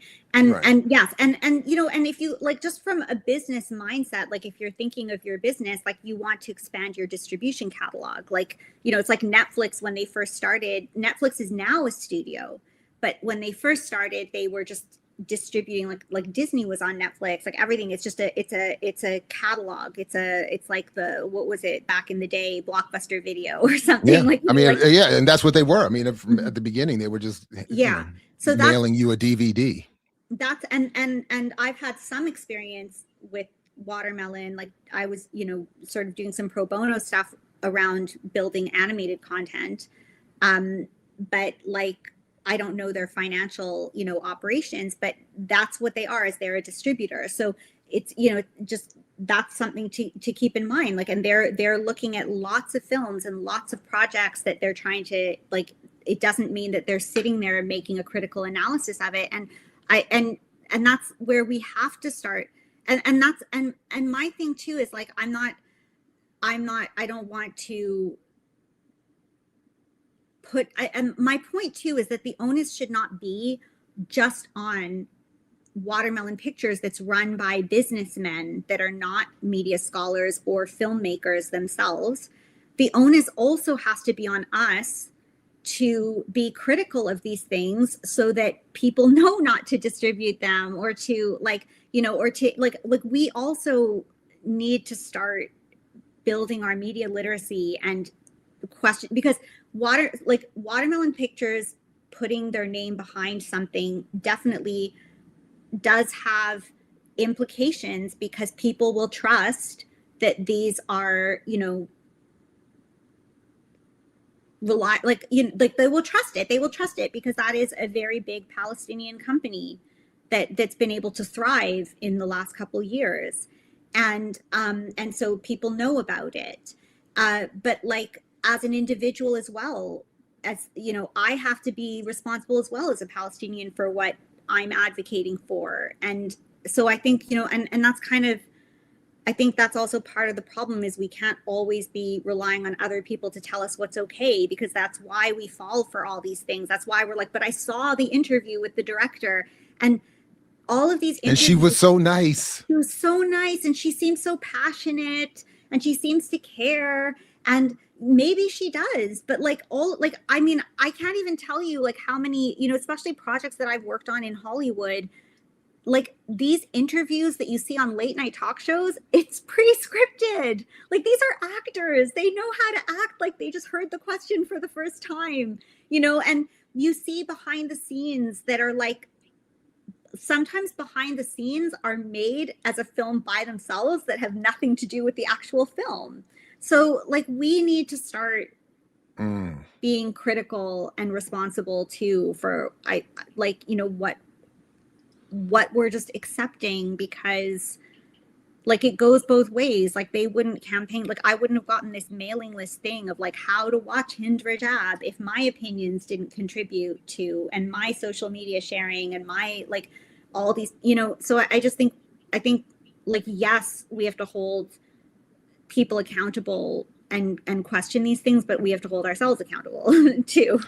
So I just want to, before we wrap, I want to just share this other story that you linked in your review that I thought made a couple of powerful points that I just wanted to highlight as we head on out of here.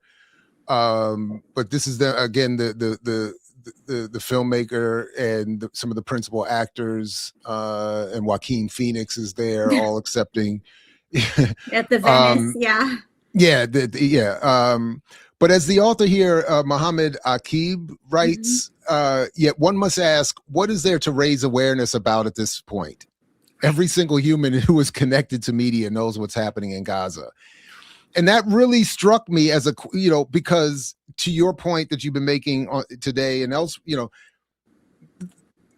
the reason then to make the film and certainly to promote it and to praise it is because so many of us do see what's happening, that we need someone to step in, or from their point of view, they need someone to step in for us and help us properly interpret the genocide so that we don't respond in some inappropriate way. So like that's shape it to their narrative. And that was really that was it, and then it just sort of it mirrors, and people can read that article too.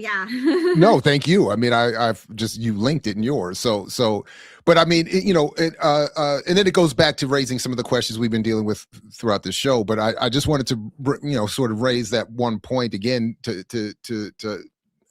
again highlight this criticism we're raising here, that these media products are made not to raise awareness, but to shape the awareness that we already likely have of whatever the situation is. So, Samantha, we will start building immediately about finding and watching these other films. Because I like that idea. And those were actually on Watermelon. Like they're on the catalog, right? Catalog, not like the Amazon. Unlike this one, right? Yeah, that's deep. Yeah, so like. So let's coordinate and start watching those, and then we can start making these comparisons. Because now I'm actually now I feel like something's being done. Like, not that we don't know it is, but now I want to catch them. Now I want to go see these films. You're clearly you're clearly intending me not to see. I want to see what you're hiding. I think those films. Like, I have some criticism of some of the films that I showed, but overall, those films were all from Palestinian voices, and they tell Palestinian stories. And and I fully support like seeing those ones. And then, folks, if you missed it, please go back to the beginning and see how I demonstrate the method for finding on this channel, on any channel you want, whatever content you want, and then you can go see the full catalog of our previous discussions that I'll also link, and I'll put the link to the summary of the movie Hind Under Siege that Renee put in the chat. I'll put all that in the show description, and yeah, so Samantha, I'll give you the last word here, and just thank you very much once again for this incredible discussion. No, thank you, Jared. Like, honestly, thank you for the space, and for I feel like I needed to have you with me having this discussion, so I'm really grateful, and thank you. I'm definitely down and happy to support. So thank you very much, everybody. Thank you for joining us this morning and afternoon. And please like, share, subscribe, do all the things. Peace again, only if you're willing to fight for it, as Fred Hampton used to say. Big salute again to you, Samantha. Thanks again, and we'll catch everyone again next time around here with. And what did you sacrifice? Calm, kindness, kinship, love. I've given up all chance at inner peace. I made my mind a sunless place. I share my dreams with ghosts.